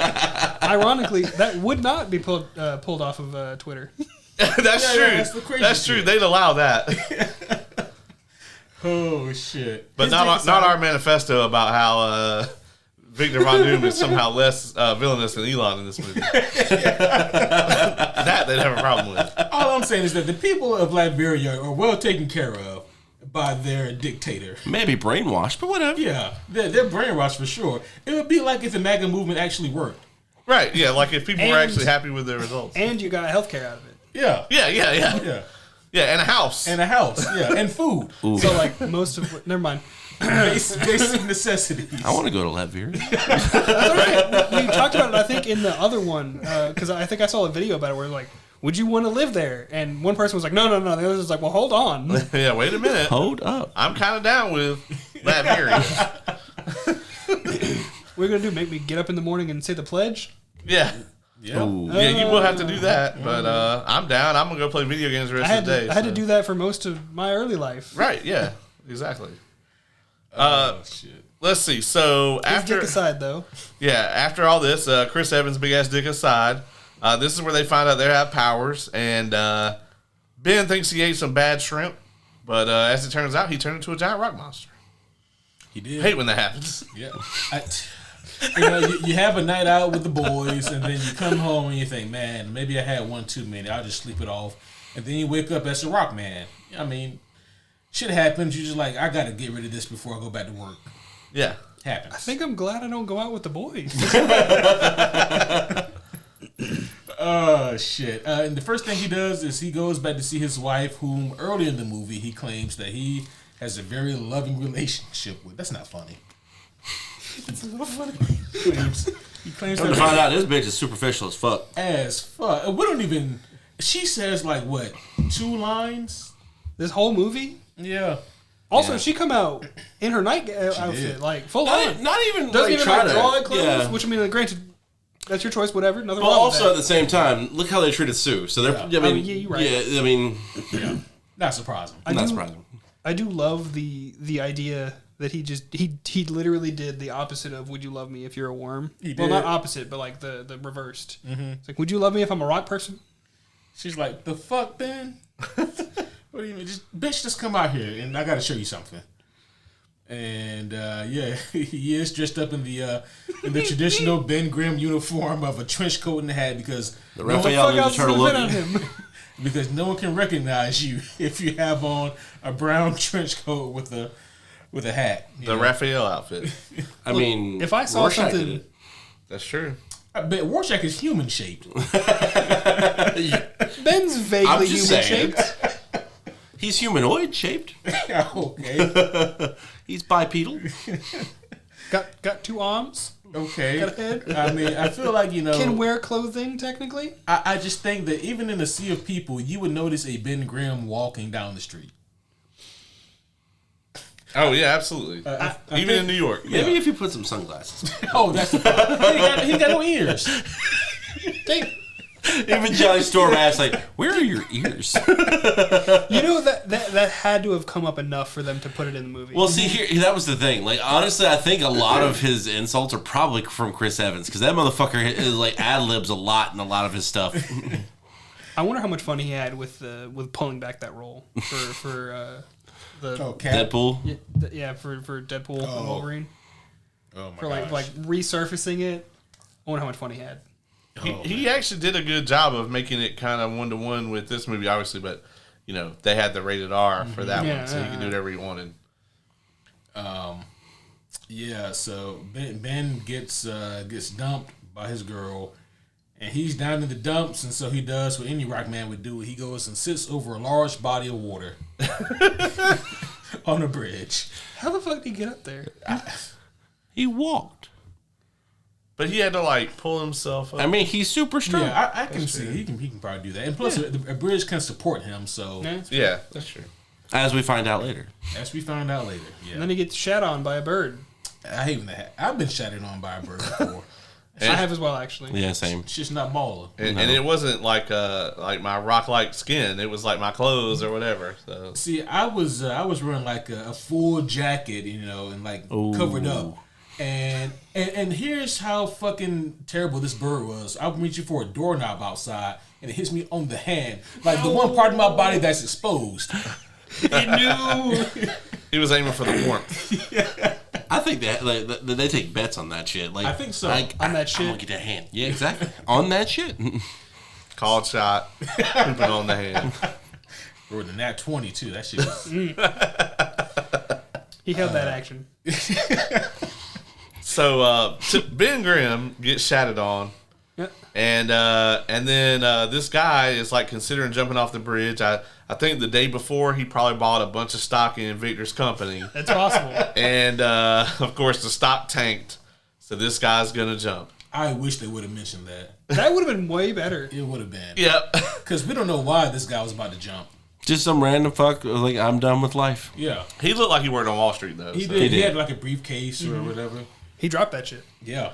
Yeah, it'd have been funny if he was like, "Shit, I needed those."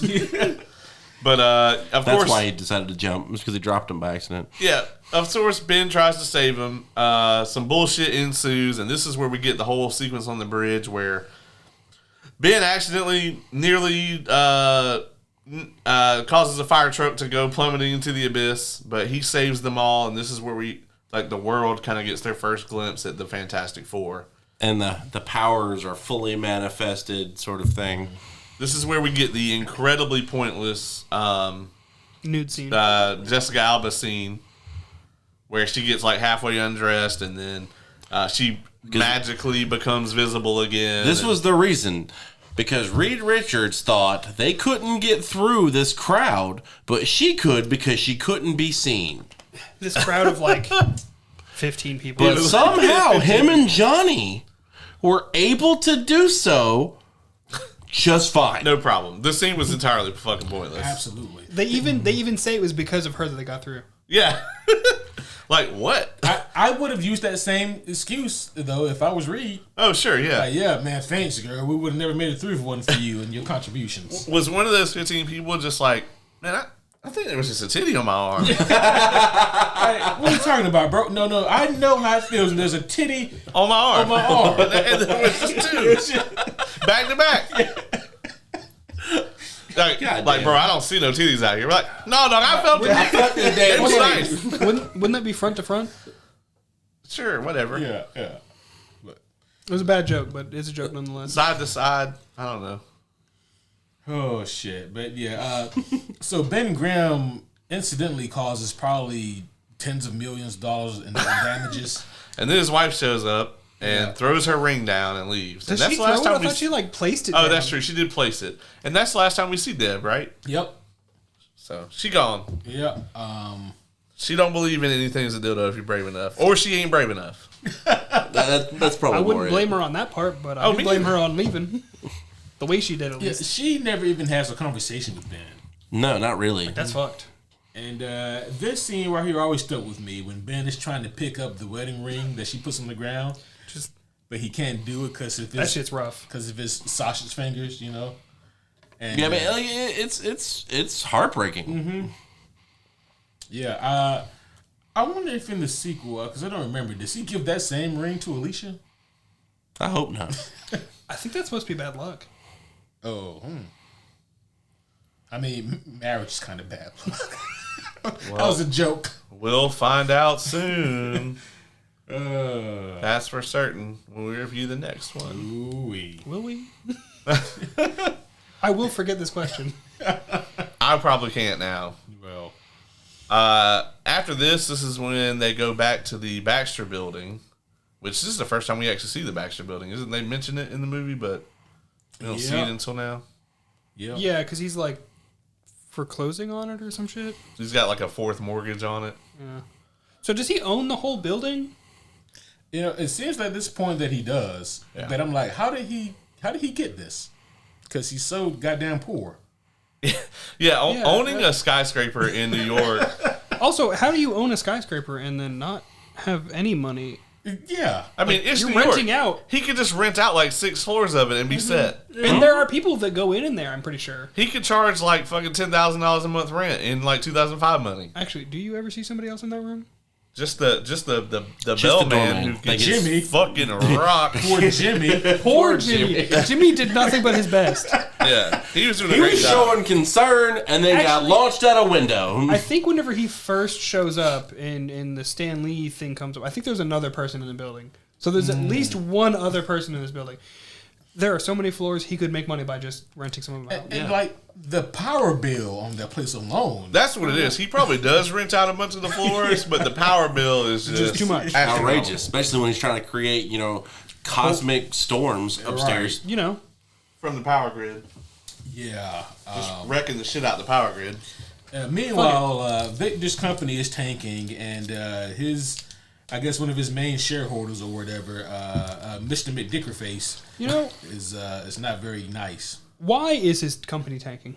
Yeah, they don't ever actually really explain that. Like, They don't tell us even what he does or the name of his company. Because this happens before their superhero stuff comes out. He has this meeting, I want to say, or at least it hasn't hit the stock market yet. no, it's right after the Bridge. the venture or whatever, like the space thing goes wrong. Yeah. So more than likely, But, like- that's probably what it is. What caused it, but I don't see how. Yeah, like 4 people, including himself, got hurt in a space station. Well, it probably got destroyed for one. How the fuck did they get home then? Good question. Just like 94, Shut they up. crash landed. Yeah, Now that would make more sense somehow, but less in their living. I don't know. Like maybe it became more like unoperational or whatever. I don't know. They could have given us 2 lines, They could have. And They fix could have this exploded issue. just a little bit. but like you're not supposed to think about it. I do that a lot. Yep, same. I think that's kind of the curse of this show. Yeah, it landed me. It was I had that well before this, but yes. I did. We don't know. It makes me so frustrated, right? Because like, okay, I get it. You're putting Victor Von Doom in this movie, and this movie is only like an hour and 40 minutes. So you're gonna have to trim some stuff. You're gonna have to make some changes. But if you make changes, make them make sense. Fill out the blanks. All right. So he's from Latveria. What is Latveria? We don't know in this movie. Thank you, Caleb. well they say the country, so Got you, dog. He's a vague businessman. Business of what? Oh, thank you, Dylan. I forgot. Well, like they at least have rockets Yeah, like apparently they And do a have a space military division and a space station. and a space station. Maybe so- they were trying to do the Space Force like well before. Oh, right before Elon. that also doesn't wow. explain why he had to break into his own warehouse. He just kind of walked in there, to be honest. But And he he felt the murdered a need to shit kill ton of everyone. people. That's true, he did. The first person he murders was the dickbag from the board meeting. Yeah. And he just kind of like fucking blew a hole through him. He was like, "Gaga!" He does it Actually, to some of the no. others. The first person he killed was the doctor who gave him the diagnosis. Oh, that's right. That's true. Because the doctor rightfully was going to warn people about him. Yeah. And he So, was hey. like, "I'm gonna get a second opinion because you dead." Yeah. Well, And then he did not get a second opinion. He got Leonard's opinion, and Leonard was like, "Your penis is fine." I think he got Jimmy's opinion too. We don't get to see it. But we see the aftermath. We do. Jimmy apparently did not say something he liked. Jimmy landed on his feet though, dog, and then he fell down. Like that shit was. I mean, Also, he lived through that. yeah, he rolled a 20 on his saving throw. Jimmy is a fucking hardcore And apparently dude. his performance check was great on feigning death. Yeah, yeah. So for those of I you, would too. you guys are probably wondering who the fuck is Jimmy. Jimmy is the He's the doorman, right? Jimmy is the doorman at the Baxter Building, and we only see this guy. We only see him like I think 2 scenes, maybe 3. Yeah, I think it's 3 scenes. And Unironically, Apparently he I think it knows might Victor. be 4 scenes. yeah, apparently he knows Victor, and Victor is leaving the Baxter Building. This is at the end of the movie after Victor is snapped, right? And what does Jimmy say to Victor? Are you okay? Yeah, are you okay, Mr. Doom, or something like that? Yeah. He goes, "Hey, Jimmy." And then, The camera pans to outside the Baxter Building, and Jimmy goes flying through the door. Justice for Jimmy, damn it. Yeah. Justice for Jimmy. is he sent through the revolving door? I think so. Yeah, like That's extra rude. Yeah. And by the way, Jimmy's like 70 years old. oh At yeah, he's least. up there. Listen, they always gotta. So, there's this kind of thing now where it's like with the villains. A lot of times you'll be sitting there because our society's so fucked, and you'll be like, "Man, they're kind of making sense right now." Like kind of like Killmonger in Black Panther. That's why they have him like cold blooded shoot his girlfriend in the face. So like they always got to have the villain do some shit like that. So like that was their one for this movie. They're like, well, just in case anybody is with Victor on this, he's got to fucking rock Jimmy. You know what? New answer to your original question. I want a villain to be evil and shit, and then just not murder the fuck out of some random dude. He's just like, "Oh hey Jimmy," and he just walks off. He's like, "No, I'm all right." Would Thanos kind of fit that? Yeah. No, he killed a lot of randos. Did he? Half of the universe. Several trillion. They were randos. They literally were random. Literally, they were all They were chosen at randos. random. Okay, but They were but by definition random. that was the literal plan. Yeah, I know. That doesn't make it not what happened. I'm pretty sure it He was still killed trillions of randos. If the plan was to drown a bag of puppies and he did it, he still drowned a bag of puppies. But there's no good that comes from drowning a bag of puppies. that you know of. Right. I don't know it either, but There's not. I mean, we don't definitely know that there was any good from him killing trillions of people. I know this is random as fuck, but it kind of segues in. So the actor who plays Thanos goes on the Graham Norton show, and he's like talking about how he goes to Comic-Cons and shit. And he's like, "That's kind of wild, right? Because like I've never read these comics, and these guys would come up to us like, so if Thanos can snap his fingers and take out half the universe's population, couldn't he have done the same thing by snapping his fingers and creating double the resources?" don't they bring that up in the movie? It's a dumb argument because people just forget that like if you have double the resources, imagine that our society had double the money, but none of the laws and infrastructure changed, it would all still go to the fucking. It was the exact same. Yeah. Exact same shit. I'm just saying, like it popped in my head. And I thought it was funny. That's more for people out there who actually thought that was a good idea. Yeah, agreed. But yeah, I mean, we don't know what Doom's plan here is, so we can't agree or disagree with Yeah, it. like honestly, like he just kind of snapped. Like I think you said it best. He kind of is like a mixture between Like Norman Osborn. Norman Osborn and like a version of Doom. Like Yeah, he's like, my face is all fucked up. I have these questionable powers, and I must kill the Fantastic Four. Yeah. Now, exactly why does he want to kill them? Why does he do any of this? Unclear. See, I actually, ironically, I think the callback to the Enneagram thing, the personality test, he's super we're messed up real hard. He's super narcissistic, and he's going after everybody who he feels wronged him. Yeah. I'm thinking more than this movie is, but Yeah. But it's really like you're with him or against him mentality. yeah, I'm not with him. I think that's the only explanation. The No, motherfucker snapped. That's what I'm saying. It's like that's how that personality Oh. type sees it. Yeah, sorry. It's like you're either for Victor Von Doom or you're against him. There's nothing. And even if you are for them, Like Jimmy. they eventually will just drive you out anyway. Yeah. Like 2 seconds after Jimmy. Ironically, Michael Chiklis plays a very similar character to this in The Shield. I've still not That's- seen it. You've seen at least one episode with us. Yeah, you seen it in one episode. Dude got face burnt. He did. Yeah, that happened to be the episode that Dylan was there for. Was when the dude gets his face burnt off on the stove. Oh my god! And I was sitting funny in a chair, all sideways, just like, the fuck is happening? And surprisingly, there are 2 episodes where that happens. Same guy? No, 2 different guys. At least, Hey, if it works, it works. Yeah, I mean, I guess. It ain't broke, don't face it. technically the second one is a retaliation for the first one. So You did tell me that actually. yeah, so let's see. Moving on. Doctor Doom goes crazy. Yep. Oh, we also found out about the going supernova somewhere in there. Oh yeah, they do mention that Johnny cool down, because we don't want you going supernova. Remember? Oh yeah, because we get the massive revealing of the powers and training montage. All superhero movies had to have a training montage. Always. Yeah. How come montages in movies are always so cool and inspiring and they last 3 minutes, but montages in real life is years. Yeah, And it's kind of monotonous. we should film montages for the superhero homies. Oh dear Lord. I think we are. That's what we're doing. Oh shit. There's plenty of other shenanigans that happens in the middle of this shit, guys, and There's no need for us to really dig into it. It's not. Well, you don't want to talk about the X Games? No, actually, it crossed my mind, but no. It still does bug me that they use titanium on their thing. If they could put anything up there, they chose the third or fourth. At least they didn't go with unobtainium or.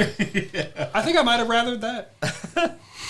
I mean, titanium still wouldn't have melted though. Or they could have just 3,000. not put a word on it Yeah, 3,000 Fahrenheit. So I think and they- just make it let us factor. Oh, this metal is able to withstand that. Yeah. Instead, they had to write titanium on every panel. Yeah.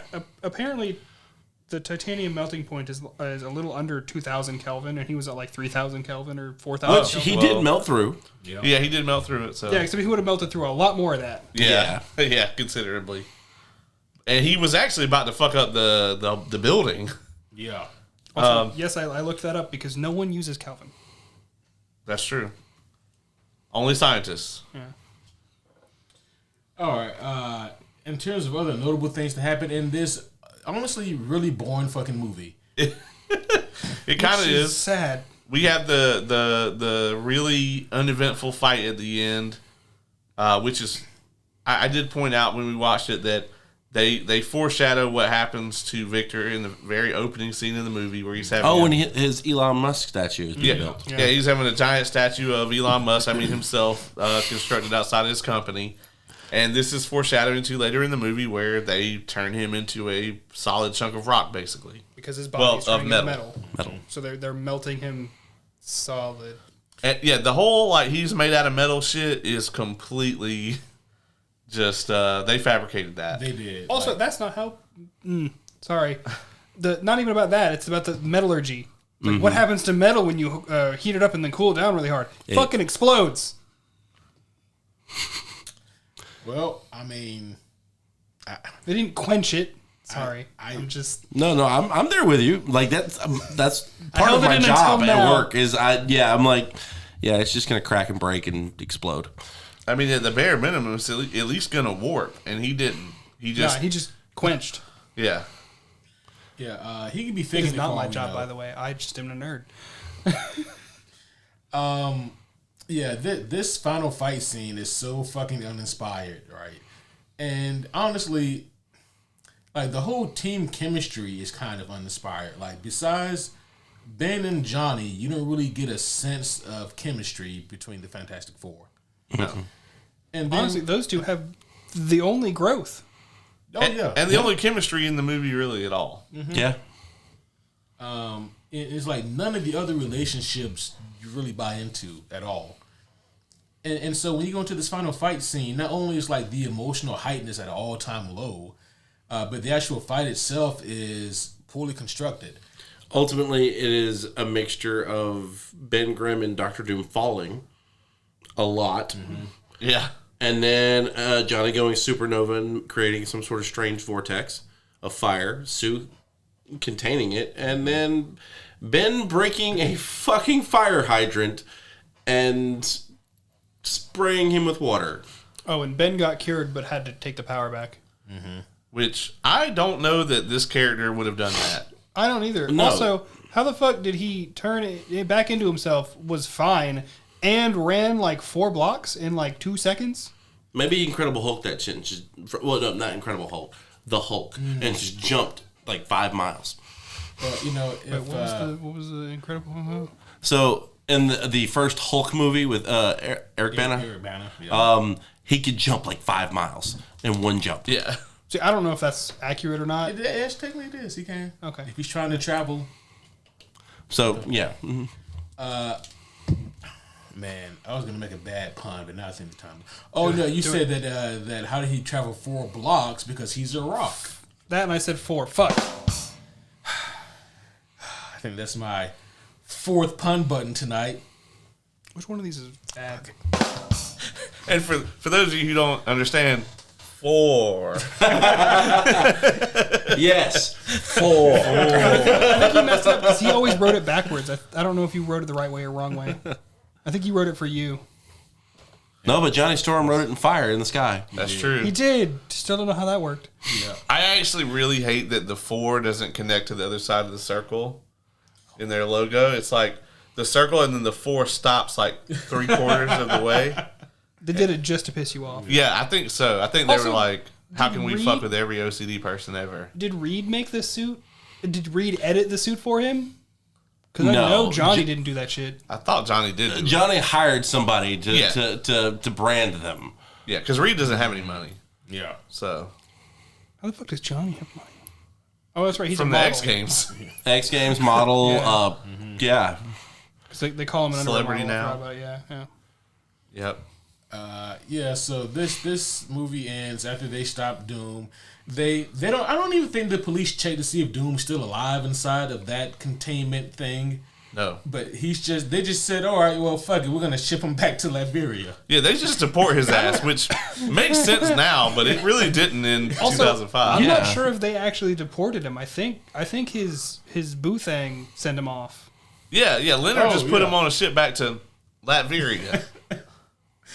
Oh yeah, and I'm sure that'll never come back again. Yeah, I'm sure that won't Yeah. come back up. I'm sure he won't be in the next movie. Yeah, surely he won't be. I Right? haven't seen it, but I'm pretty sure he won't be. Yeah, that one 'cause they beat just him. messed up for no reason. Yep. Oh, The next movie is just about how like there's all like this peace and love after. Oh, yeah. PC. All this. Yeah, 100%. Yeah. Yeah, 100%. just like harmony is there and it's fine. Oh, okay. Got it. Coolsies. we get the final scene of this movie is a shot of them on like they're on a boat. On a boat. And, It's going fast, Dan. and I got a nautical themed Pashmina Afghan. You know what? How'd they fix their money problems? They're celebrities now. Yeah, but you still need to make money through stuff. You don't just magically get money from They celebrity. probably got sponsors. I mean, did you not see Johnny? He had the thing action figure. Yeah, they were making selling a the killing. action figures. Okay, and- that They're making actually, a killing. All right, I'm sorry, I forgot about one tiny scene. And I'm guessing that Reed was probably able to market his turn you into a rock monster machine. Yeah. You know what's funny? Like when Johnny brings up that prototype of Ben Grimm, It looks nothing like him. it looks more like the Thing than Then he does. Yeah, Yeah. he does. Yeah, it's very much the action figure, like an action Wasn't figure an for a actual comic. just the action It figure? could have been. It probably was. Yeah, just an actual thing. Action. And I love how that became like that was the action figure that had the saying. You know, it's Yeah. clobbering time. Even though it's just like, it's clobbering time. It's catchy, right? I think the best action scene in this movie, to me, is actually when Doom beats the shit out of Reed. I think so. And he falls down the building and all that shit. Yeah. Yeah, that's. I mean, again, the bar's very low, so yeah, that could be one. Yeah, it's just so underwhelming that when we finally get the 4 of them working together to fight Doom, it's just a big old nothing burger. Everybody, including Doom, they all show their power one time, and that's the fight. Yep. And it's in the middle of New York, and thankfully nobody is around, even though there's plenty of people around. It's weird how there's both people around and no people around. It's very strange. Like, There's a lot in this movie. Yeah. Also, for someone who's so smart, like Dr. Doom, that motherfucker just had one missile for he had one thing to fight each of them. Was like, oh, there's no such thing as a I will backup say, plan. like, because back in the late 90s, early 2000s, this was a very big thing in a lot of action movies, like heat-seeking missiles. They didn't say that in this movie, but when they pointed it at Johnny... It said it on the container when he picked it up. Yeah. Oh, well. In the warehouse. But you were probably distracted by the number of bodies that he left around and the fact that it was on the very bottom of the screen and not centered. It was. But see, here's the one thing then, though. Johnny didn't know that. He just sees a missile. And he's like, it must be tracking heat Yeah, he just assumed he could have left his sister to die. to just get rocks. Yeah. Maybe he did. Yeah, and it was like, oh shit, it's following me. Oh, well. Maybe he read the script. I don't know. Find them all, motherfucker. Apparently, people are able to just do that in this movie. Well, Doom also apparently read the script, right? Because, again, to go back to this moment, Doom has a plan to eliminate all 4 members one at a time. First he gets rid of Ben Grimm, okay? He turns Ben back into a normal man, and then he backhands the shit out of Ben. And he survives. Yeah. And then after that, he beats up and captures Reed. And freezes him. And freezes him. And then after that, he shoots a missile at Johnny. And for all he knows, he's got Johnny. Yeah. And so the sees only that one should left, explode. the only one left should be Sue. But then he says, 2 down, 2 to go. And I'm like, who are the 2 to go? Sue and who else? Yeah. Jimmy. It's like an Alfred situation. He knows he's got to take out Jimmy. God damn it. Justice for Jimmy.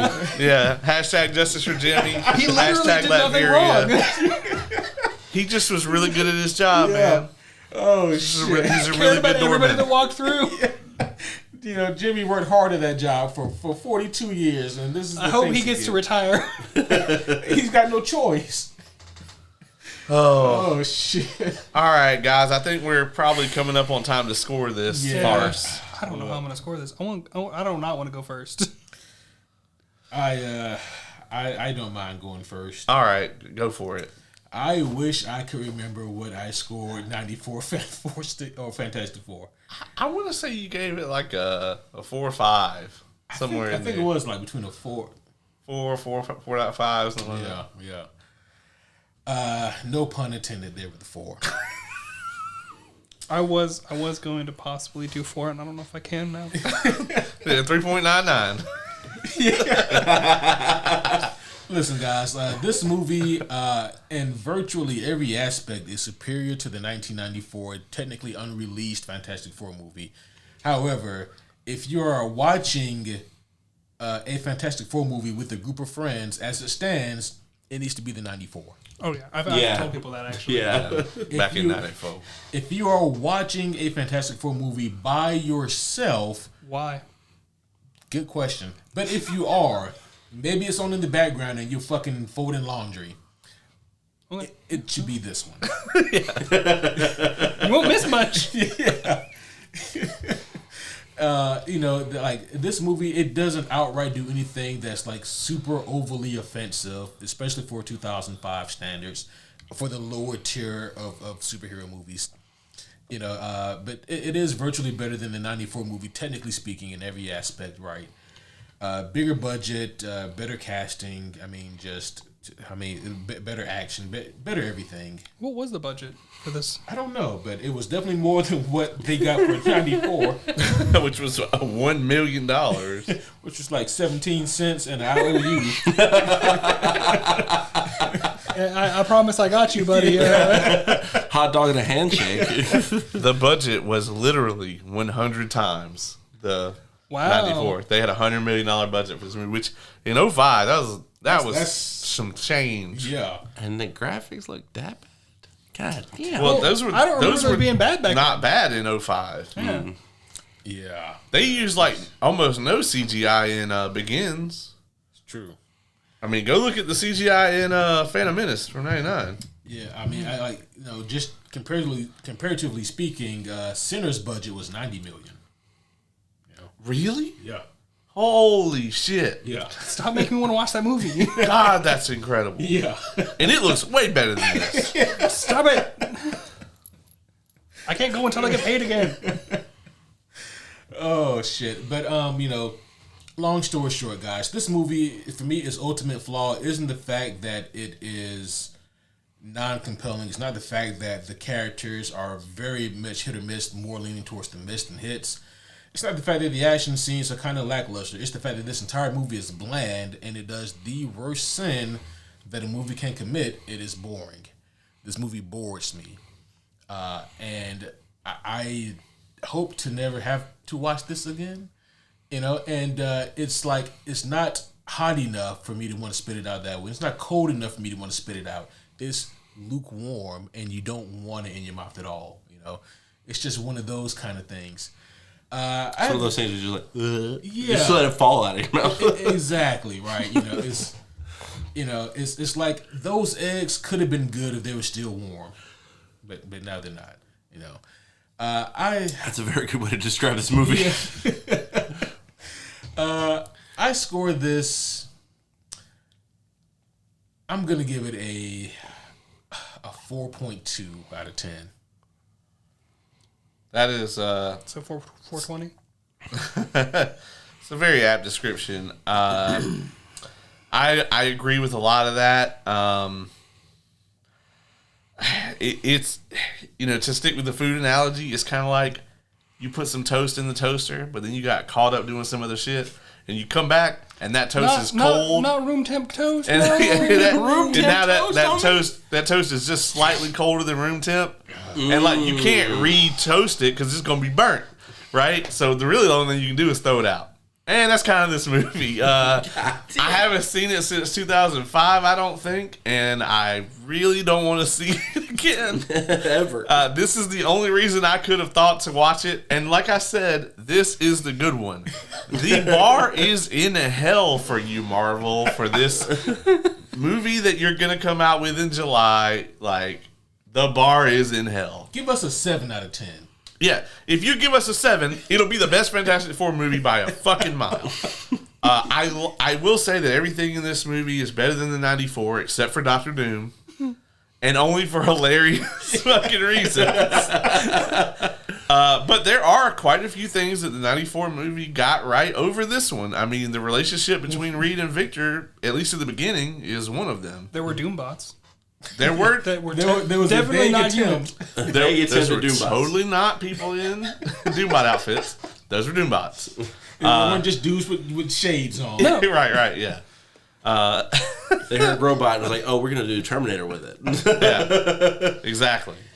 Yeah, I mean, I agree too with the assessment that this movie's just kind of boring. It just kind of plods along and then it ends. I guess if you're like a huge fan of Fantastic Four and you just like gotta have the best thing that's available to you, this movie, but maybe just go read a comic or wait till July. At least then, even if that movie is an embarrassment, it'll be a new embarrassment. A fantastic embarrassment. Fantastic embarrassment. I honestly think they could, like, while I don't think Pedro Pascal screams Reed Richards to me, his, like, worst day is kind of better than any of these movies. After rewatching these, I'm trying to think, man, maybe I've been too hard on them. Right? Yeah. I mean, yeah, like, I don't know of anything Pedro Pascal is in that I enjoy less than any of these movies. So I'm just kind of like, okay, well, maybe, you know. Let him cook. I can deal with the mustache. I'll let him cook, you know. They're even cooking in the trailer. Yeah. I'm going to give this movie... I'm going to give it a 4.4 just to be funny. But it's also the actual score because it's pretty rough. Yeah. So there were things I did like about this movie. Like Johnny Storm being the number one. Like he's hilarious. Honestly, I feel like this portrays every adaptation that I've seen of Johnny Storm. Like in video games, you know, stuff like that. And some of the cartoons I've seen him in. So, like, Johnny Storm definitely bumps that score up a little bit. Same with Ben Grimm, minus his look. Like, the character, you know, the emotion behind him, great stuff. And, of course, I always love a good buddy movie. Like, so these two together kind of give buddy cop vibes. However, the rest of the movie was very mid, as we discussed. And I didn't give two shits about most of the rest of the characters. I will say that Vincent Von Doom... While I don't know the character itself from the comics very well, I do think he's a good villain. Just with, I guess, the wrong name. So, I'm going to have to rank this a 4. Fantastic. So there was something I was going to add. But that was 3 scores ago, and I no longer remember. That was 60 years ago? Because the score is 20 years. That is a cut to before they got here. Fuck. 60 years would have been before we got here. Yeah. Yep. No, today. While we were waiting, we ended up talking about just random units of measurement we knew for some reason. I forget how we got on it. No. He was like, yeah, a score... You know, it's so and so. He's like, I think it's 20 years. I was like, I never knew that. I was like, that sounds like me knowing about how long a fortnight is. It's 2 weeks. But honestly, you guys have said everything that I feel like could be said about this movie. It did not hold up to what child brain me remembered. I remembered it being a lot more entertaining. I also remembered not wanting to smack Johnny as much. And honestly, I wanted to smack all 4 of them. Yeah. At one point or another. Shut up. There are physically 4 of them. So to do the last score, okay, I will do 4.44. God damn. Maybe that's the idea. Is like they were like, let's churn out a 4. The forest of 4 they can 4. I wanted to give it a 5, but I don't think it deserves it. No. So because of how mid it is, like I almost gave it a 5, but I was like, no. I remember the thing I was going to say earlier. I do not agree with, and I mean, I'm not saying change it, but I do not agree that the worst thing a movie can be is boring. I don't like a movie to make me angry. I would rather sit through a movie that makes me bored than a movie that makes me irate. Make me irate because at least I feel something and I have something to do. Like it's a passion thing. Like if it's stealing an emotion. Like if it's bad, then I'm gonna be angry about it. Howard the Duck is the worst movie I've ever fucking seen in my goddamn life. However, I think I would rather watch that than Fantastic Four again.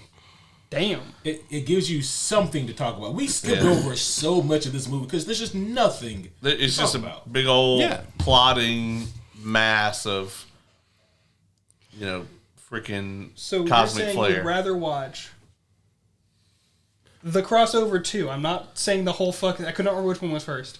The crossover 2, again, than this. Justice League X Ruby Heroes and Huntsmen, yeah. Part 2. Part 2 rather than specifically, this?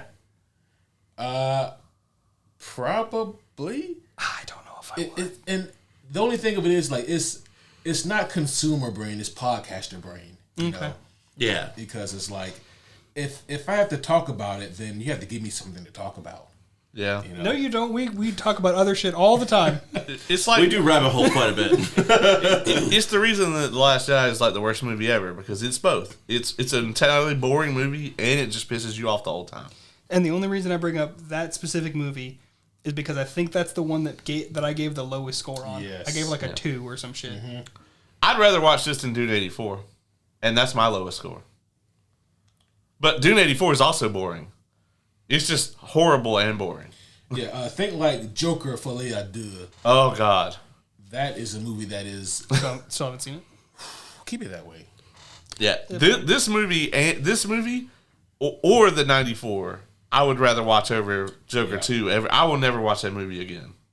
It is the worst movie I've seen in a very long time. Our shortest movie review that we've done. What if if someone paid you $1,000 to watch it? Oh, sure, yeah. Okay, yeah. $1,000. $20 is $20. Yeah. Come on. I was just And wondering. $1,000 is a lot of those. It's true. Some Steiner math going on over here. Well, you take away the 33%. You see, not all podcasts are created equally. Oh, God. We don't have to do this. Very soon, folks, we are going to be coming back to you guys and reviewing the second half of Season 1 of The Last of Us. We're going to be doing a quick recap of that. Very soon, we're going to be reviewing Silver Surfer here in a couple weeks, because we only have, I think 8 weeks or so to finish all this up. And we have Thunderbolts coming out soon, so... Yeah, we have all that coming up, and of course, we'll be doling out our review of Andor Season 2. Yes, have you started on that yet? Nope. No, between yesterday and today. I damn near... They came out with 3 hours of Andor last night. I damn near watched all of it, except I had to make myself go to sleep, so... Holy shit. Oddly enough, before we wrap up here, I do have to say this. After reviewing and thoroughly discussing the 05 Fantastic Four movie, I think we might, as a group, have a better time with the Silver Surfer movie. I've never seen it, so at least it's going to be new to me. Yeah. So I vaguely remember the movie, so it's, I'm right there with you on that. I vaguely remember parts of the movie. It's dumber than this one, but at least that's something. Like, the Silver Surfer was there. now, guys, don't think that this means good things for Fan Four Stick, I try not to. because it doesn't. It doesn't I've change it at learned all. well enough that when you two agree on something, that it usually means it's true. So I'm keeping the worst possible image in my head of what this movie is. That's fair. Yeah. Well, homies, that is going to be all for this one. This has been a fantastic voyage. Yeah. And I know you guys cannot wait until the 4 of us return to discuss the next one. It'll be a blast. We're fantastic. The movies aren't. There we go. Hey, that's a good one. Yeah, I like That's that. a good one. That should be a T-shirt. You'll get one more. Oh, I'll give you one of these. It's so long. Does it work? It doesn't work. It used to. It used to. I thought so too, but it doesn't. It's like they're over a certain length and it's like, no. Anyways, homies, that's going to be all for this one. We will see you guys again very soon with one of the many episodes we have coming down the pipeline. So look forward to all that cool shit. And again, be sure to check out the merch store. Link in the description below. So please be sure to check that out as well. But until next time, my name is Superhero Homie Q. I'm superhero homie Caleb. I'm superhero homie Oz. And I'm superhero homie Dylan.